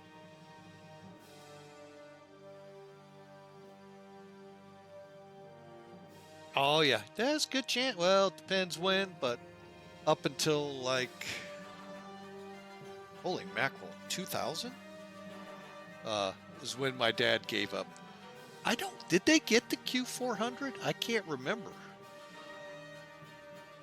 because it's been a bouncing ball with them if they're going to keep if first 3 years he might have flown. But no, the turboprops is such a bouncing ball with those airlines that they were on and then they were off and then they were on again, and I don't know where they stand with now American, but with the Philadelphia and Charlotte hubs, because they still have Piedmont flying. They bought up a lot of the other turboprop puddle jump airlines.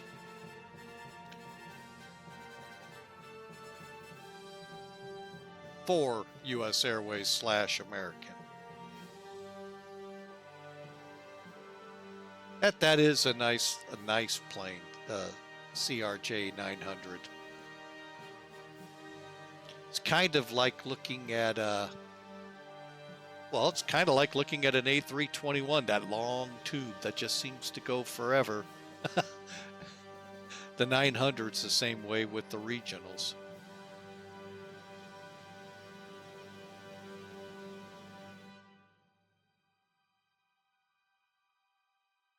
All right, let's get in here and figure out where our top of descent is. How far away? 160 miles. Let's take a look at this real quick since we have a few people in. Let's see.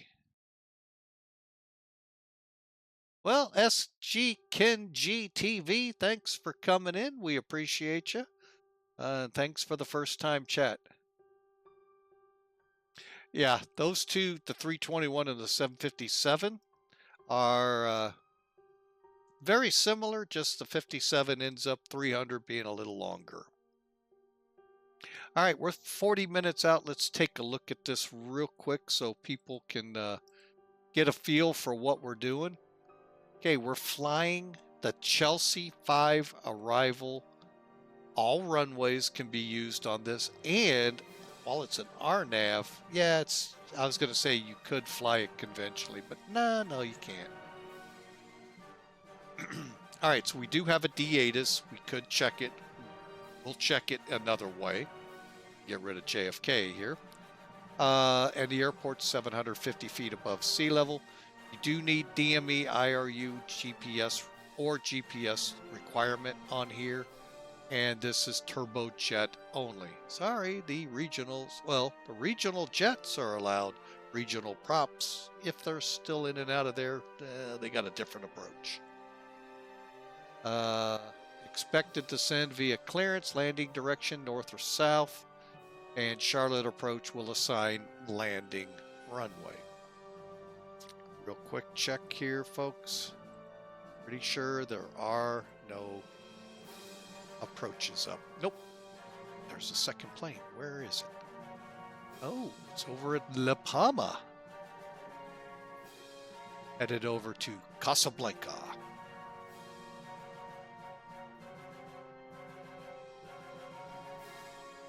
All right, so how do we do this? Well, we're coming in on the Lynchburg. So 1092, I don't think it's tuned in yet down here. We're still over DC. But then we'll go to BMO, World, Blue Jay. At Blue Jay, we just need to be above 27,000. Burrs at 280 knots. Great video if you want to watch it on YouTube about the word at and flying. They really do want you at, not at your convenience. 24,000 to 27,000, so at 280 knots. Skiles above 22,000, Dent now at 270, above 16, Boots between 13 and 23, and Chelsea. This one's an interesting one. Between 13 and 22,000 at 250. Remember, this is all space, folks. Charlotte's a busy airport. It's not maybe as busy as your JFK or Dallas or Atlanta, but folks, it's a busy airport for American and the other airlines that come in. So spacing has to happen here. Most likely, we will be closer to 13,000 than the 22. Chris above 11, Slopo between 10 and 21. Now, Slopo is where we turn to go to no do. That one's at 230, between 8 and 9,000. Over to heels at 210 on our speed and 6,000. And then we will vector for the ILS to, RNAV, Yankee, 18 left. Little challenge with an RNAV. And then we'll fly that in. So again, you can read the routing here. If we're landing 18 left, it's from Slopo, which was that transition. Either you go for the north arrivals or for the south arrivals.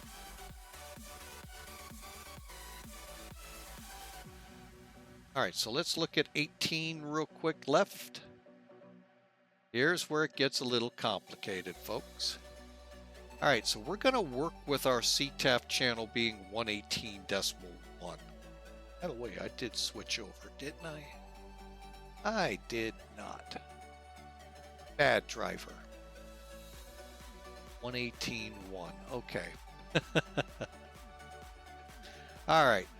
I know y'all didn't see that, but I forgot to switch. Okay, D-ATIS, or while we're in the area, 121.15, or we can get it on a computer. Approach, tower, all depending direction and or runway.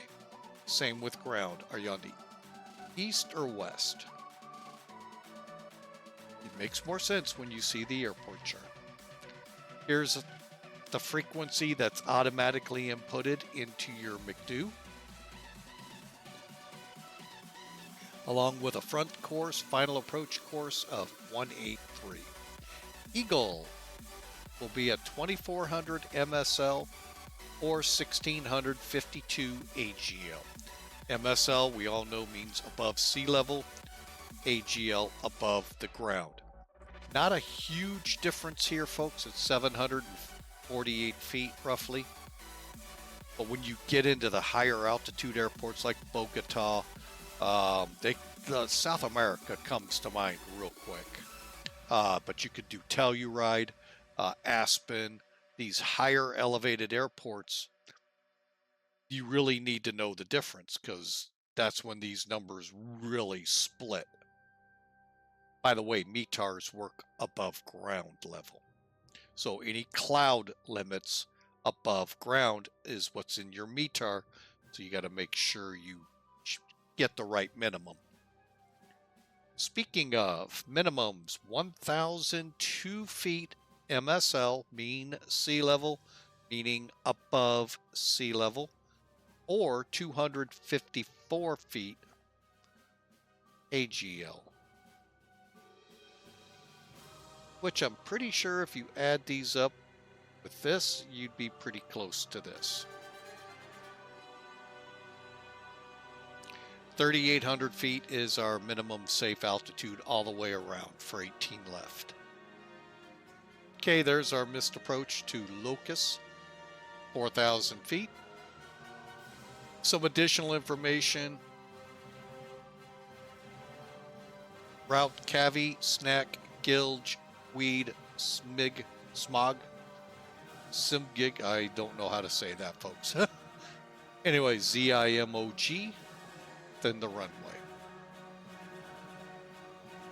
And you can see how we're going to do 6,000 at Cavi and just start working our way down. Eagle will be on the approach. Hopefully we'll see it on our gauge. No promises. See. All right, minimums. What can we accept to fly this approach? If not, we got to switch to the ILS and potentially even down to Cat 2, Cat 3. We have to have at least 254 feet broken or overcast. Below that, we switch to the ILS. Above that, we're good. RVR of 40 and higher. Now, I've heard some discrepancies if the RVR and this, and all of this. I'm not IFR rated, folks. I'm not going to even try to broach that, other than to say I have heard some interesting tales. But to me, so long as I'm above 254 feet on my METAR and 3/4 of a mile visibility, we're good on this approach. Below it, we'll switch over to the ILS. Okay, speaking of which, this is as of 6 minutes ago, the ATIS. And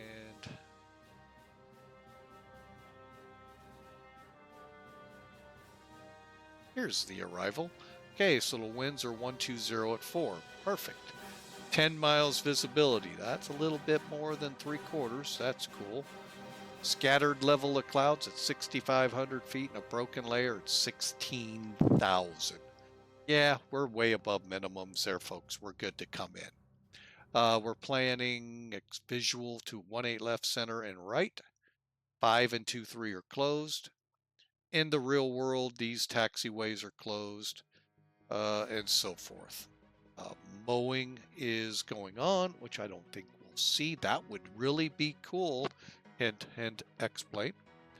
If the METARs show it, it'd be neat to see. Hint, hint, hint. I don't know how hard that would be, folks. So disregard that. Explain.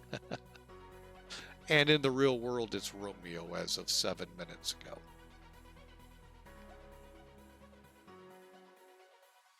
All right, folks, so there's our arrival brief. We are currently 91 miles out. And we're coming over Gordonsville. Lynchburg is ahead. All right, let's change up here. It's time to get our speeds. So let's go to landing perf. And this is as of 1852.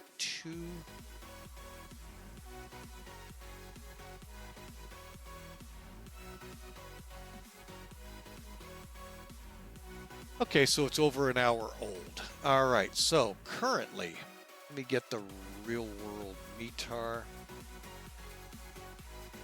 Okay, well, the real world METAR meets up with this, so we'll stick with it. It's an hour and 8 minutes old. All right, so 31 degrees, even though it's different.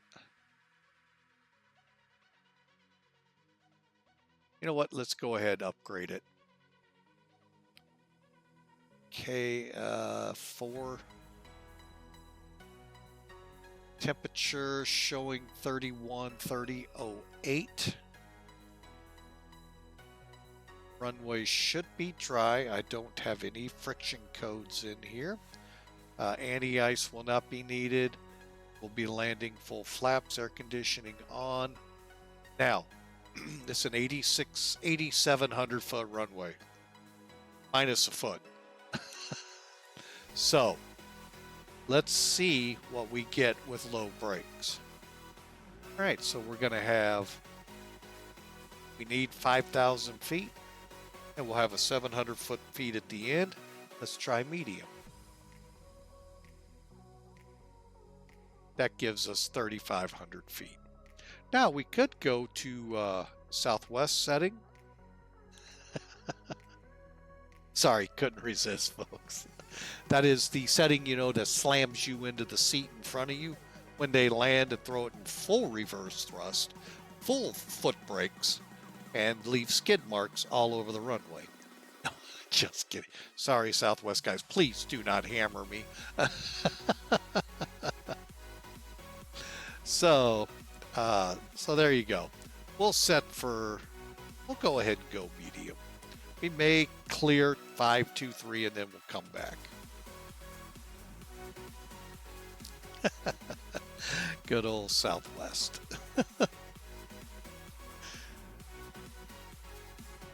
When they say the word brake check, they go to Southwest. Boy, do they check those brakes. I wonder how many times they replay. I mean, oh, poor Southwest. They've been in the news quite a bit. Y'all have seen the engine cow blow, I assume. So, again, we got a couple minutes here, folks. Let's talk about those real quick. Let me get this updated real quick. Let's go to. All right, so Q&H 30 decimal 08.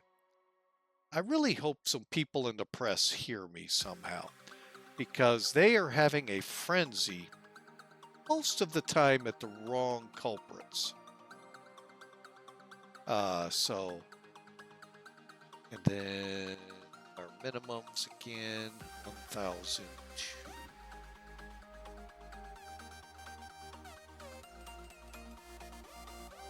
All right, again, this is the same number as 254, folks. It's just, what are we measuring from? From sea level, or are we measuring from the ground? The brackets are going to be above ground level. Bold is going to be above sea level. All right, that said, 151 is our flap speed, 206 slat retract, clean 220. Reverse that, folks. We'll be going this. Okay, our approach speed will be 142, 145-ish.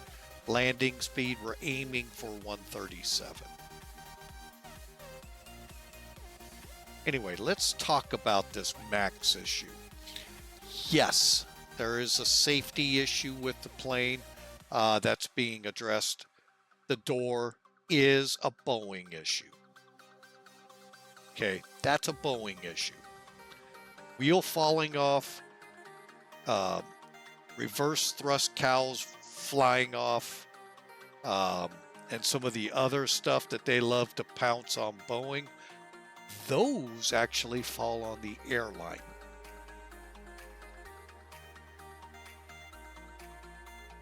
But our illustrious press can't get enough money, time, to talk about it if it's the airline at fault. They want to go after big Boeing.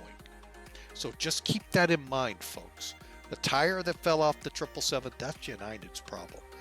Possibly the gear problem they had could be a United issue. I haven't followed that one enough. And of course, the couple of cowls we've seen come off, that's the particular airline they're with. That's their maintenance issues. Okay, that's their maintenance having that problem. So always keep that in mind. Now, that plug door, okay, that falls on American, or on a, sorry, not American, please disregard, Boeing big time.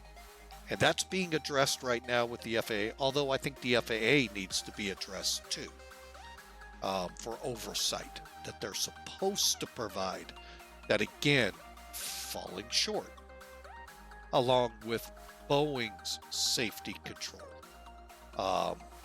So wanted to get that out there so you all understand some of this is not Boeing's fault. It falls on the airlines that fail to maintain.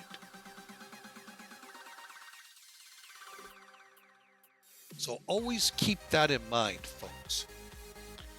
So, and I know we're in commercial break, and most of you all missed that. We'll rebroach it real quick. My subscribers, sorry, you get to hear it twice. So,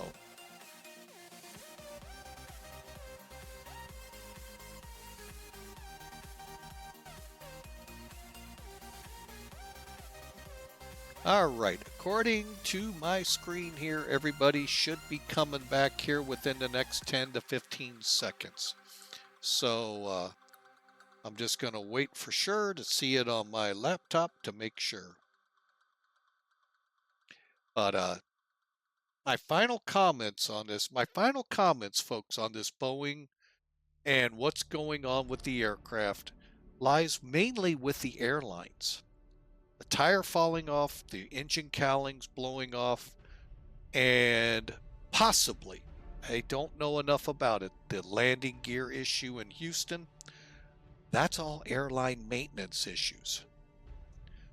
Boeing, yes, big time needs to figure out the plug doors and a couple of other issues on the end of building them. But once they're delivered to the airline, so long as it's not related to that, by the way, a tire falling off is not related to Boeing. That's directly related to the airline. And so is the cowling issue. So those need to be addressed airline level. So you and the press, shame on you for trying to blame Boeing for all of this. That falls on the individual airlines. So, and they're I'm not even going to try and come up with a word. They're just mishandling the aircraft when they're in their maintenance. So, hopefully we see the Maxes. We're supposed to start seeing them with the Legion, but I don't know where that stands. If we see them, we see them. If we don't, we don't. I mean, that's how I've always been with the Legion. I'll believe it when I see them outside in the chocks a couple of times. Oh, and people going on and off.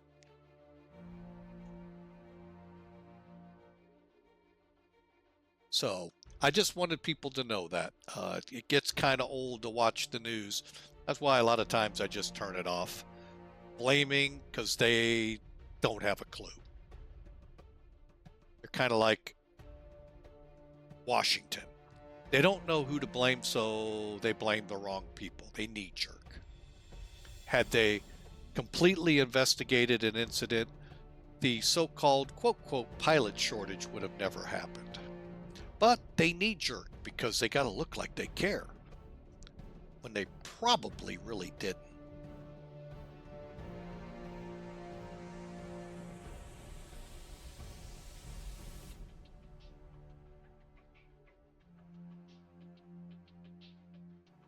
Again, Discord's open if you'd like to challenge me. Civilly. And without four-letter words. Of the offensive kind.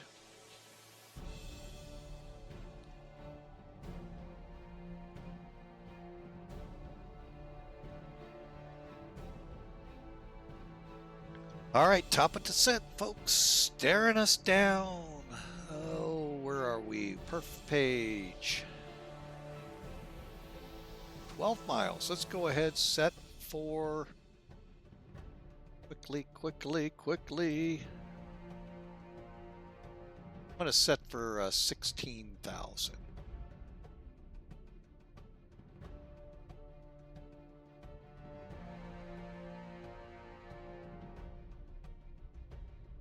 Theoretically, oh yeah, we'll set for 24 actually. That's our first descent requirement.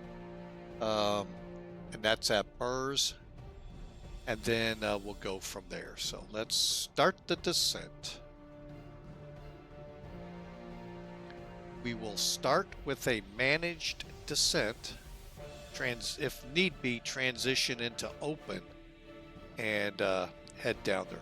That blue squiggle line you see right on top, we're right on top of, that's technically where we're supposed to be for the descent. This green dot should be between these lines.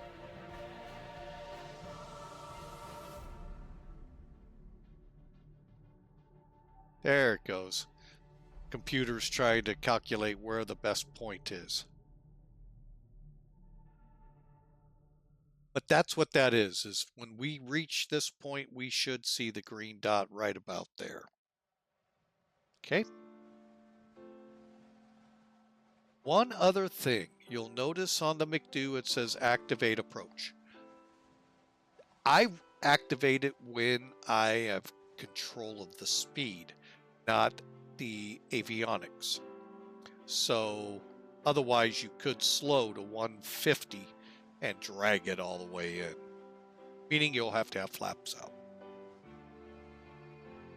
And we're penetrating that first layer of clouds. So again, hope you all have enjoyed the flight. Thanks for being a part, and look forward to seeing you on future flights. Looks like storms gathering to the west of us. Ooh.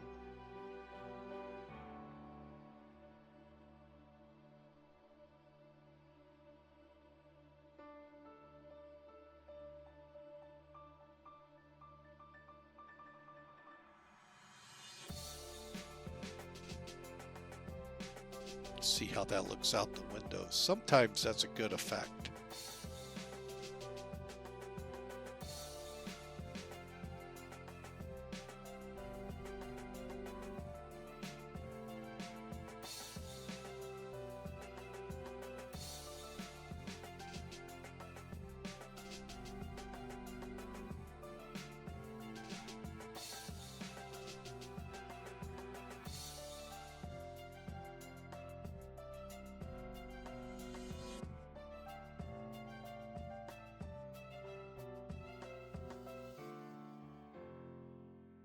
Okay, you can see that green dot now really well here, folks.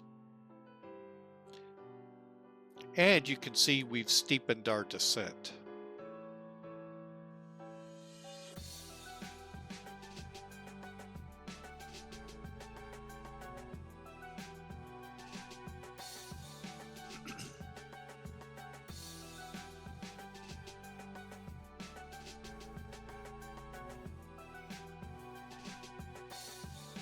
But again, folks, thanks for being a part of Flying with Mike. We always love having you aboard. If you're new to the channel, we'd love you to smash that follow button. That way you'll, when we go live, you'll get an email letting you know, hey, Flying with Mike's flying from here to there in this. So Otherwise, check the schedule. Oh, I haven't updated that. Oh, shame on me. I'd say check below, but I didn't update it after yesterday's flight. Didn't even think about it. See if oh no, I'll do it after we're on the ground. But we are planning to fly Thursday. Again, we'll see the start time. I'll give it to you once we're on the ground. But there's our descent to Burrs. Okay.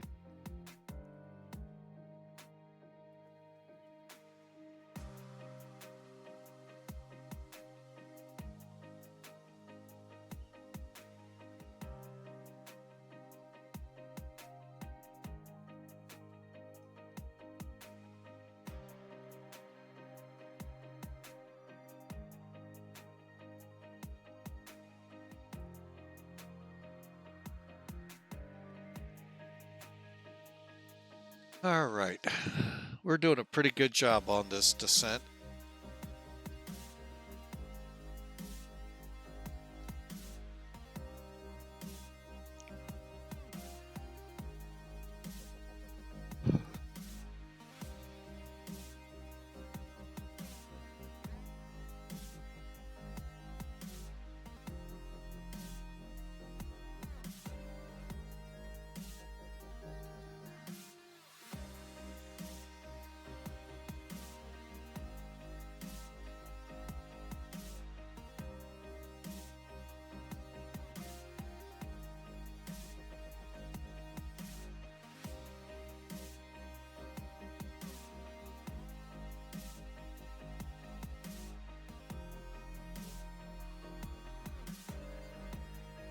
Okay, we got to get through Blue Jay at 27,000, then it'll start down for Burrs.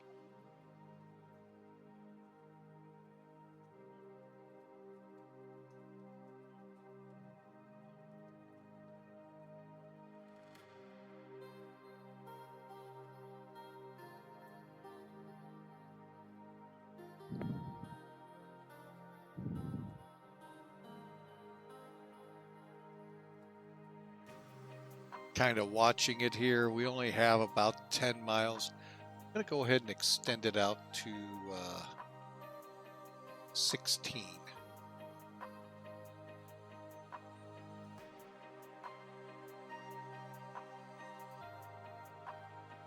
Perfect. That's where I wanted it. Dean it. And we'll watch our speed assignments here because at Burrs we should drop to 280. We're actually pretty close to that right now.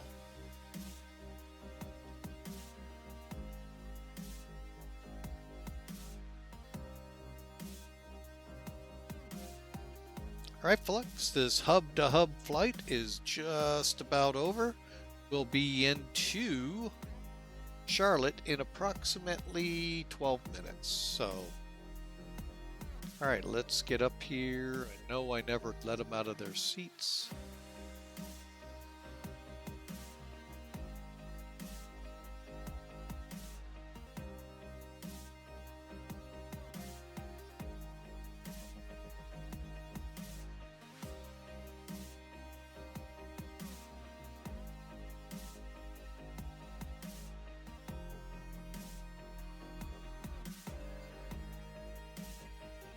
Okay, on down to 13,000.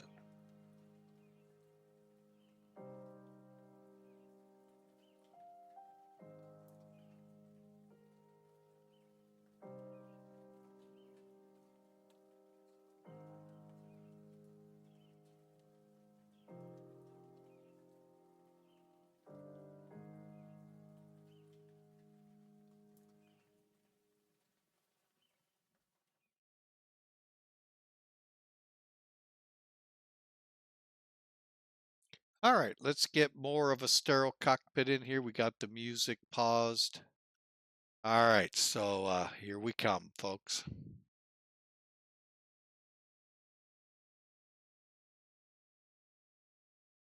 As soon as we pass Skiles, it'll continue the descent on down to 10,000. And we should be holding 280 at this point.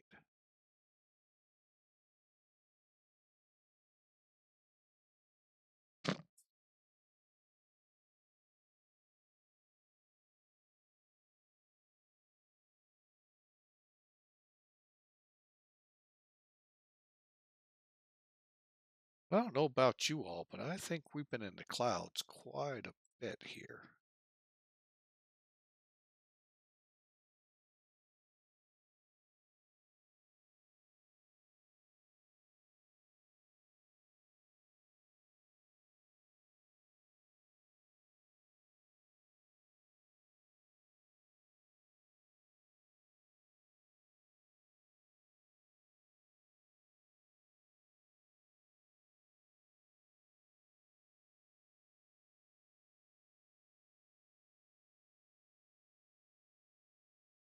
Yeah, 25,000 was the base of that, and we just broke out at, yeah.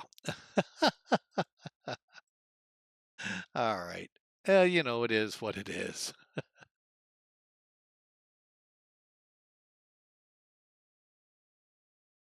All right, folks. So we are slowly getting in there. We're about 10 minutes out of Charlotte, give or take. Um, Seatbelt sign is on. Let's get our brakes set. We said medium, 54 minutes, add about 10 minutes, so about an hour and 4 minutes we've been flying. So we should be there. Slow po 10,000. Perfect. We'll be at 250 here soon. Matter of fact, looks like we need to slow. Speed brakes.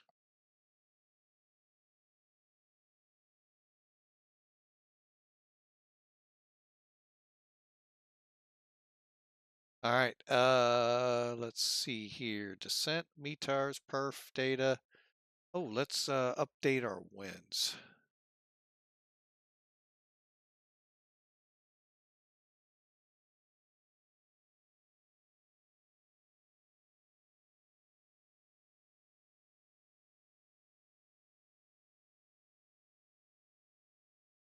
Okay, updated the winds as we descend.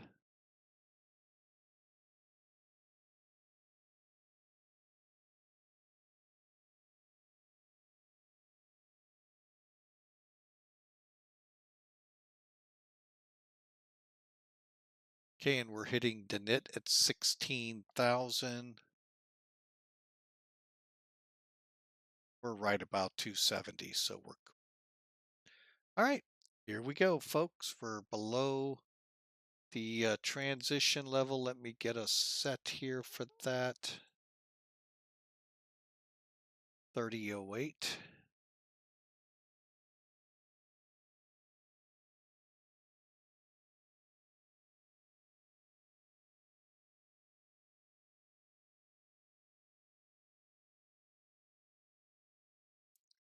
And we're beginning to slow up for Chelsea.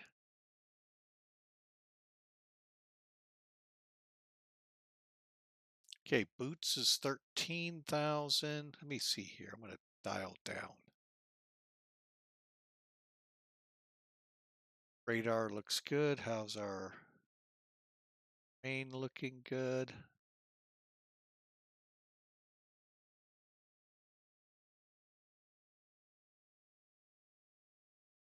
Okay.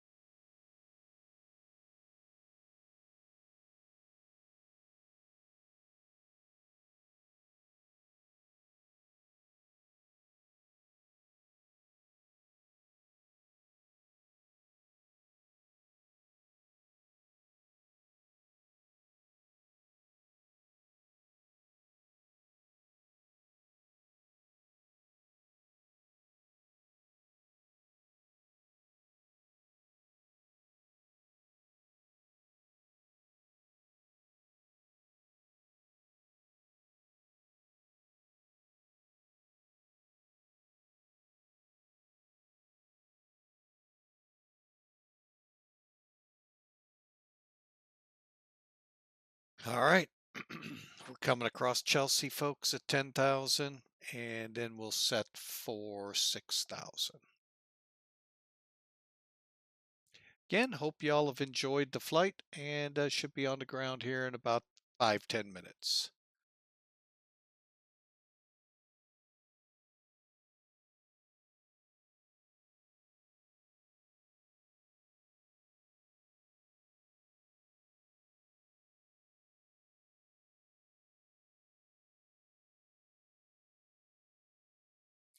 Okay, descent, D, mid star, landing elevation is auto. Um, Auto brakes and passing 10,000 feet here shortly. We'll pop the lights on. Wing lights are already on. Seatbelt signs on. Lock the cockpit door. I always have fun. The checklist says passing 10,000, then the next item is at transition level. Obviously set up for European traveling. Because US, the transition level occurs before 10,000 feet.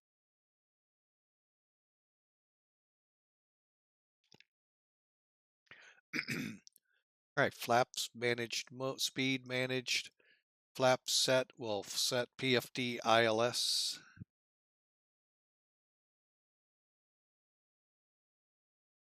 We can always find out what it's going to be by going here, going to rad. Oh wait, we are not going to have one here. Why?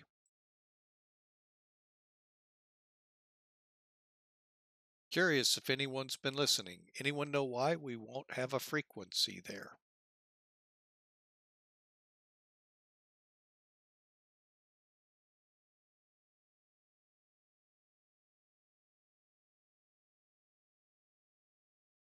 Answer, we're on an RNAV approach.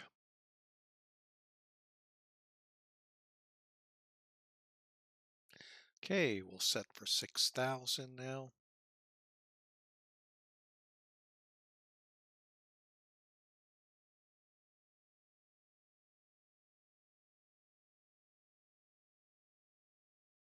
Lights on.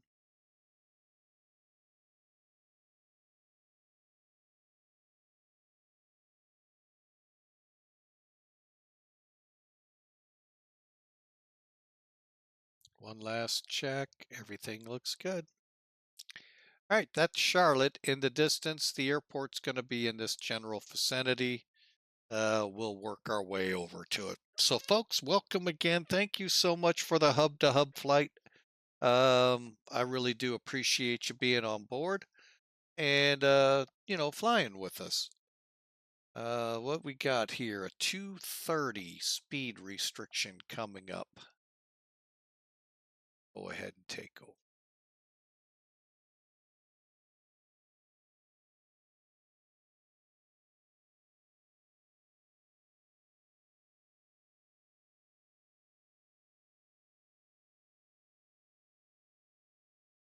So really do appreciate y'all folks and look forward to our next flight here.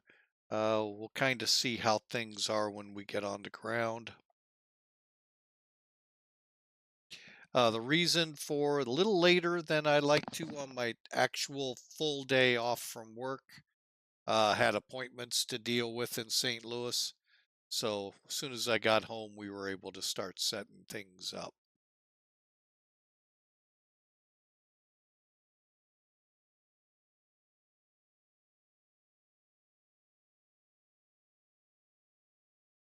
Again, no frequency here, folks. We're on an RNAV.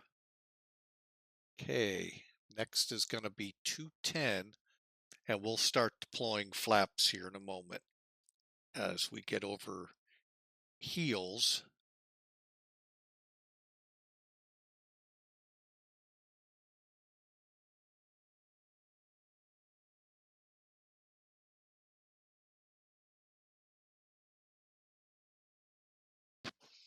All right, what spot do I want to go to?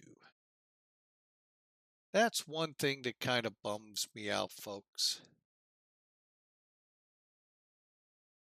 Um, Virtual American has a ACARS system that I can use for spots, but it doesn't work yet with Toliss.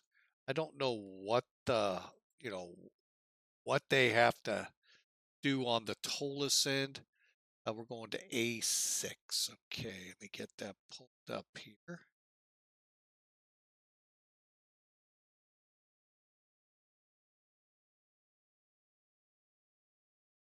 Oh, wow. We could have landed on the center.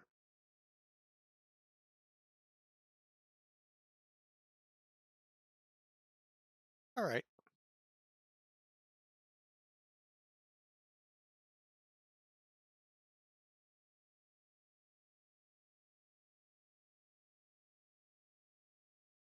All right. Well, I'd think about it, but we'll stick to the left side.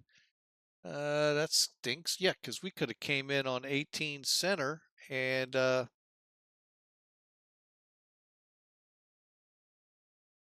there's another concourse. Wow, phase one. Huh. So they've got more terminals coming. Wow. It's amazing. I remember when they built out the e-concourse and how that all filled up. All right, we're turning for the runway, folks. Get flaps one in. And let's go to ignition. Of course, we're going to see some rain. No rain in the forecast, but yet we see it.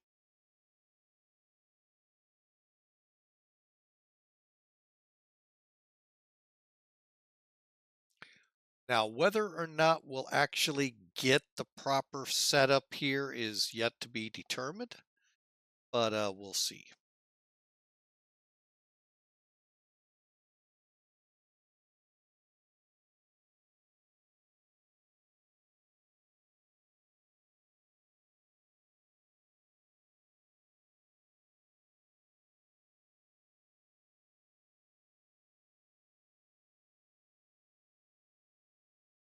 We should get what looks like a little bit of an ILS look. We could even couple on to it, but I'm asking for a lot on that.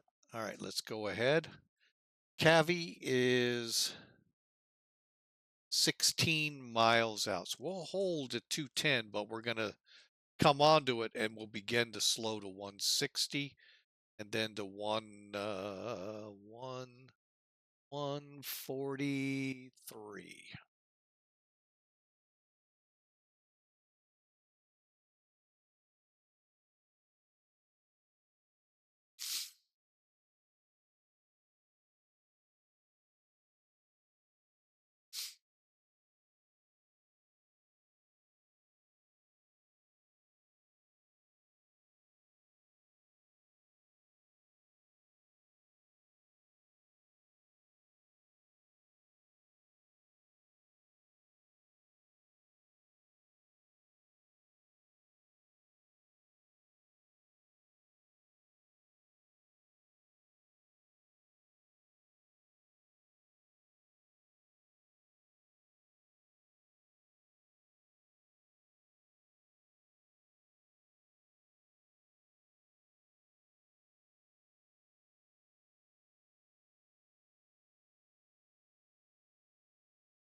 Okay, we're on the approach. Let's switch over to Charlotte. Charlotte area traffic, American 2346. RNAV 18 left, crossing Snake for Gilge. Take us down to 2400.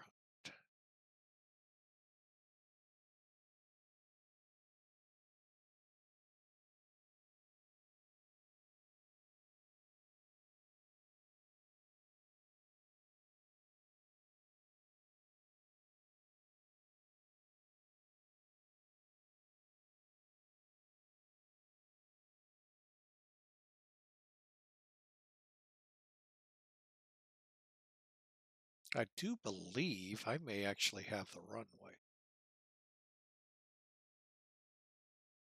Gear coming down.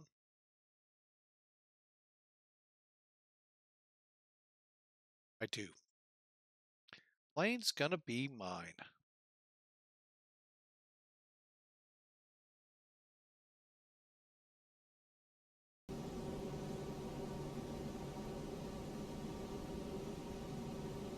Okay, here we go.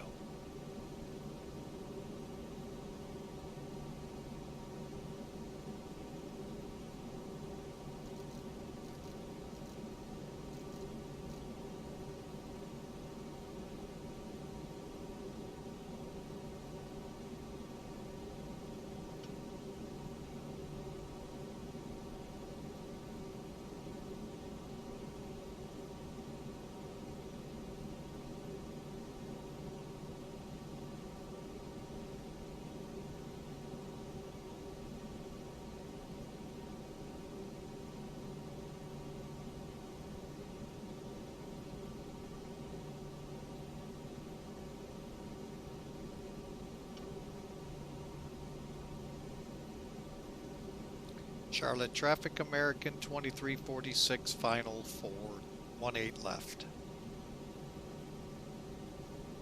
2,500.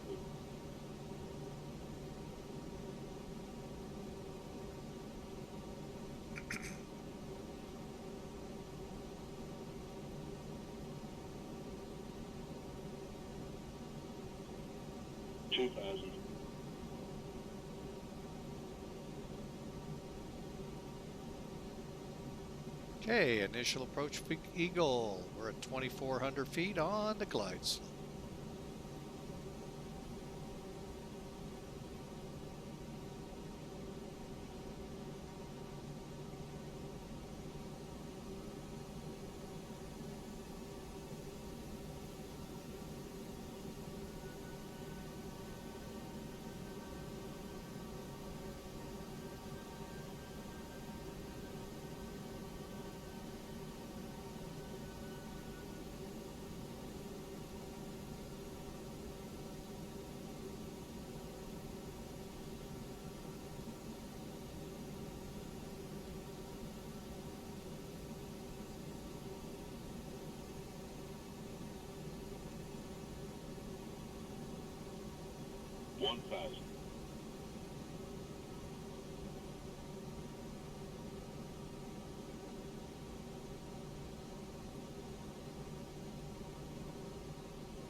All right, we're stable and landing. 100 above. 300. Minimum 200.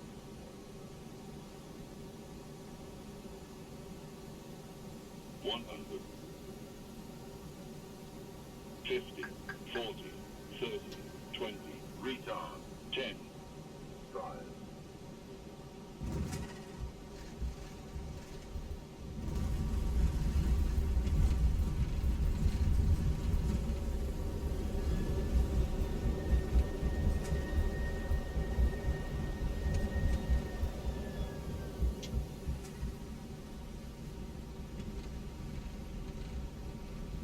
Welcome to Charlotte, folks.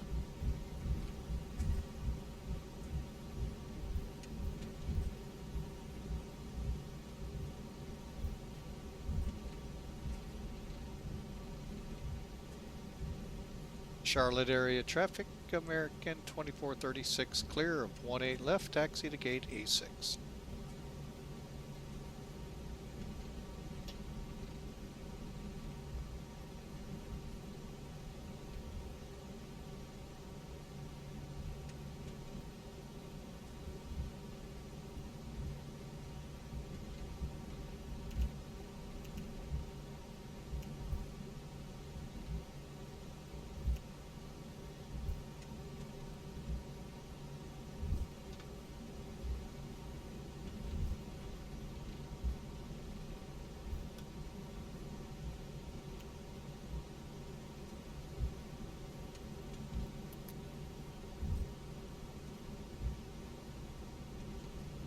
All right, let's see here. We need to go to Gulf, cross over, and head to. It's actually a fairly long taxi.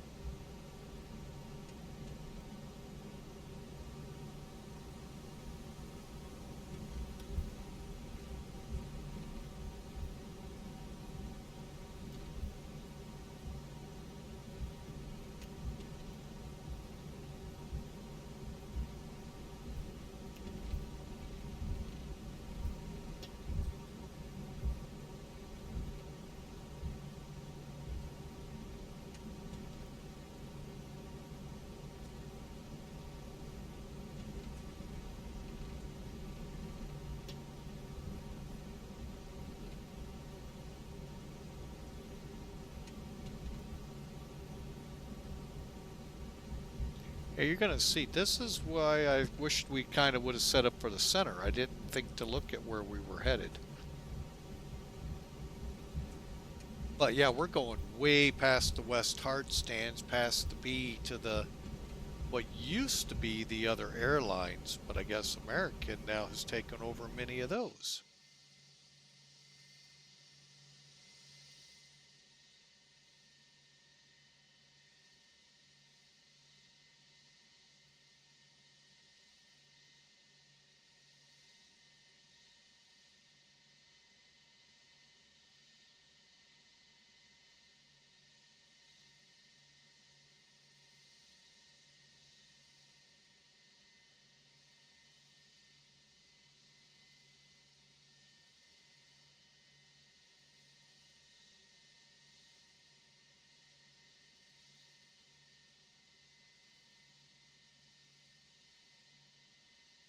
All right, let's work our way over here.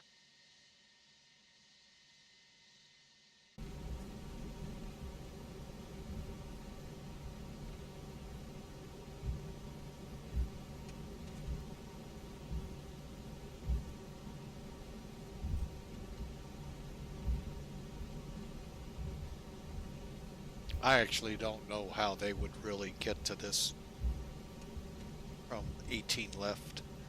I mean, I could see them staying out on the main taxiway.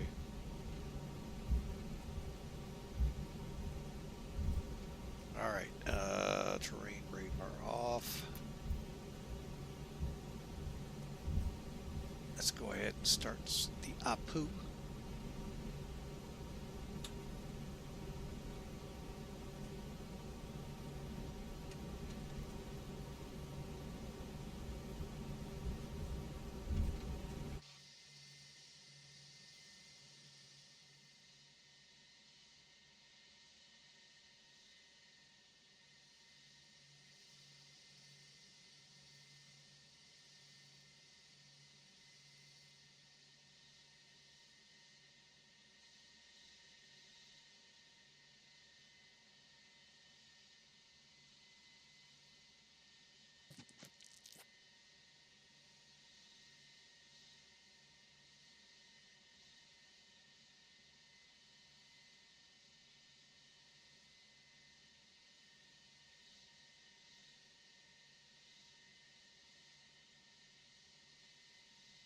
I'm not, if I'm reading my chart right, folks,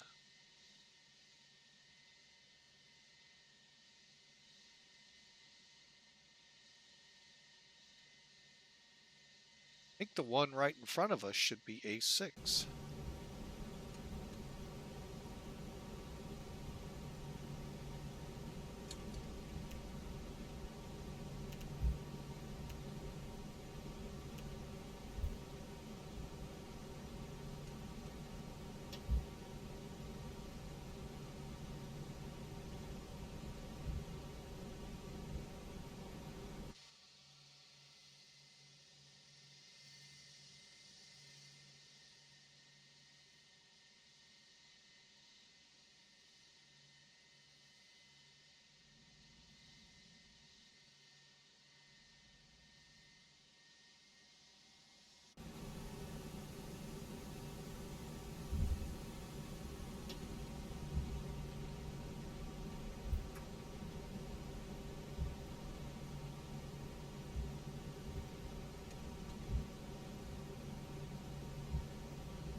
All right, folks, we're in the blocks here. And Brunley, thank you for the follow. Leah, Leah, thank you so much for coming aboard, following the channel. Hope you enjoyed the hub-to-hub flight. We're still waiting on some brakes to cool. But let's get this airplane shut down, shall we? Sorry it took a little bit to get to the gate. Oh, where are we? After landing spoilers, nose lights, flight directors can be all turned off. We'll leave the LS. Okay, radars are off, wing strobes, APU master should be available. Let's go to bleed. And we can actually shut down now. But again, welcome aboard. Thank you. All right. Oh, there's our METAR. Okay. And after the shutdown, let's see. We'll get the chocks under it real quick so I can turn the parking brake off. Let them cool off a little bit faster.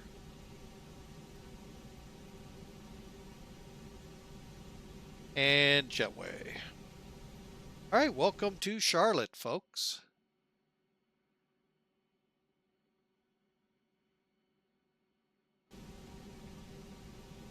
All right, let's get the beacon off on the EPU. Wow, be uptight. Oh, I see how. Oh, they got. I bet you we park in the alcove. All right, that's fine.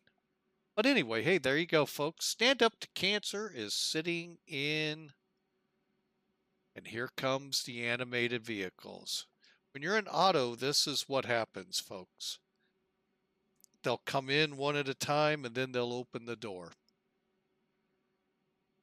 This one will come in, then they open the main door, then the next one. So I hope you enjoyed the flight. We're going to sure everything flight may be ended. Okay. And they got us at 209 feet a minute at Virtual American.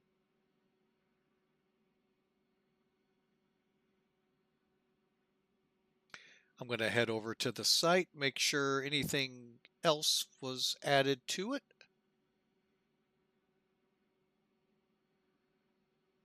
I got to log in again. Oh, I don't. Cool.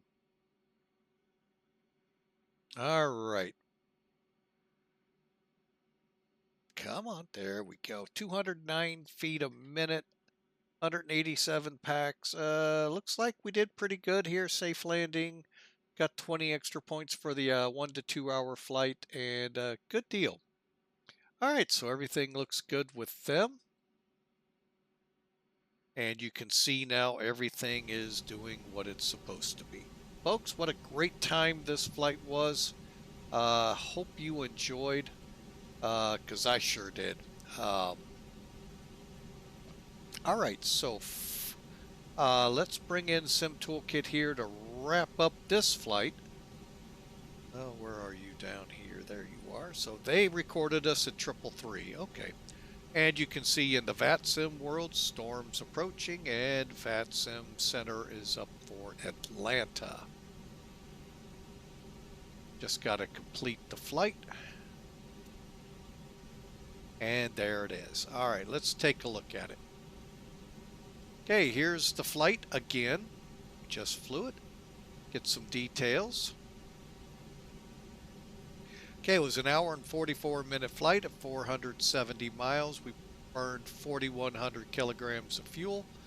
And like I said, we landed with 333 feet per minute. 143, a little fast. But we only did about a G on the landing. So really a smooth landing. Looking at our complete details. All right, so here's your threshold, folks, where you should start your landing going forward or down here on this map.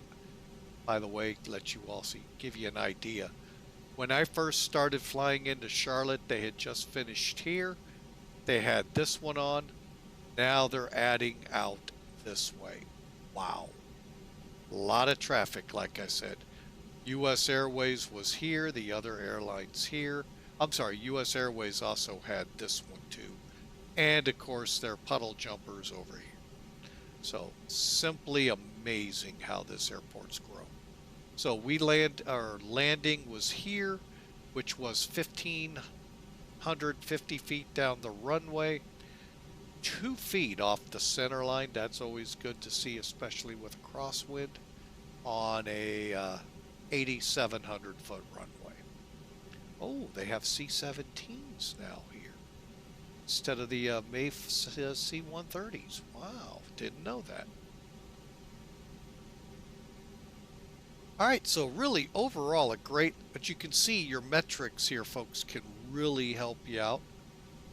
So hope you all enjoyed the flight.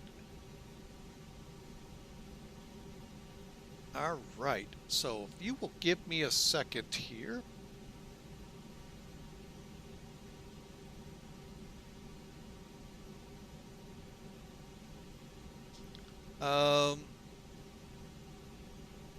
Since I'm not prepared for another flight, let's go ahead and call this one here as it is.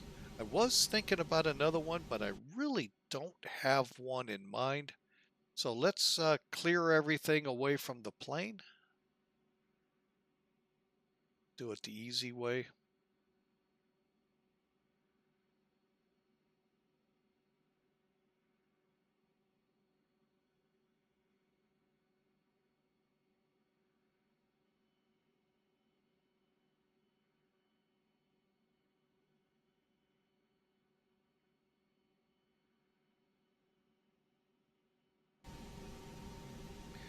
And let me get off POSCON here real quick.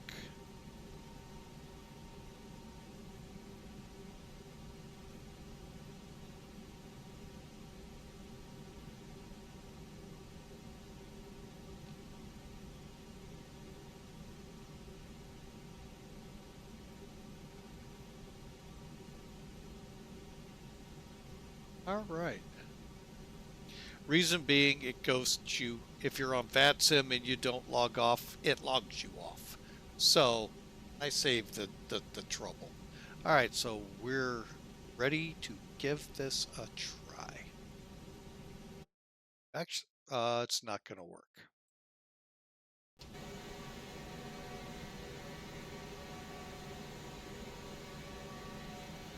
We'll try. Yep, we got an auto crash. Darn it. All right, folks. Well, she's crashing to desktop, so I'm just going to go ahead and intercede here. Again, thank you all for a great time here. Great flight, 3 hours roughly in length, as we wait for it to crash to desktop.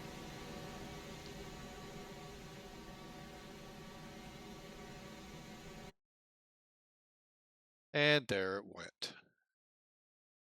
Oh, let me get the crash report set. Upload has completed. Good. All right. Well, that stunk. All right, well, we're not going to be able to relive that flight, but I hope you all enjoyed. For now, folks, we're going to go ahead and call it next flight. Like I said, we're shooting for Thursday. Now, Thursday, I am going to begin to work through my mind a potential second flight. Because we're only flying from O'Hare to Kansas City. That's a really short flight, about an hour in length. And then we'll try and do something from either Kansas City or somewhere else. But for now, plus we got storms moving in here, so probably a good idea for me to shut down. So, folks, Thursday, we're going to try to get going about noontime, but we could be a little late. We're coming off a flight. So depending how late we're up will depend when we can start. Watch our Discord channel if you're not a member of Discord yet for us. Here's a invite. We'd love to meet and greet you and chat with you from now time to time. All right, so folks, we're going to wrap it up. Thanks for being here. For those of you on Twitch, which is where we do this stream live, we're going to look for someone to send this to. Let me do that right now. I got a couple. Megabittig is up. We might just send this over to him since he's actually flying the better of the two sims today. So hang on a second here. But for those of you on YouTube watching this replay, hey, feel free to come over to us while we're live. I'll get the flight schedule, I promise you, updated right now so you all know what we're doing. So for now, folks, y'all have a great night. God bless you all. We'll see you Thursday.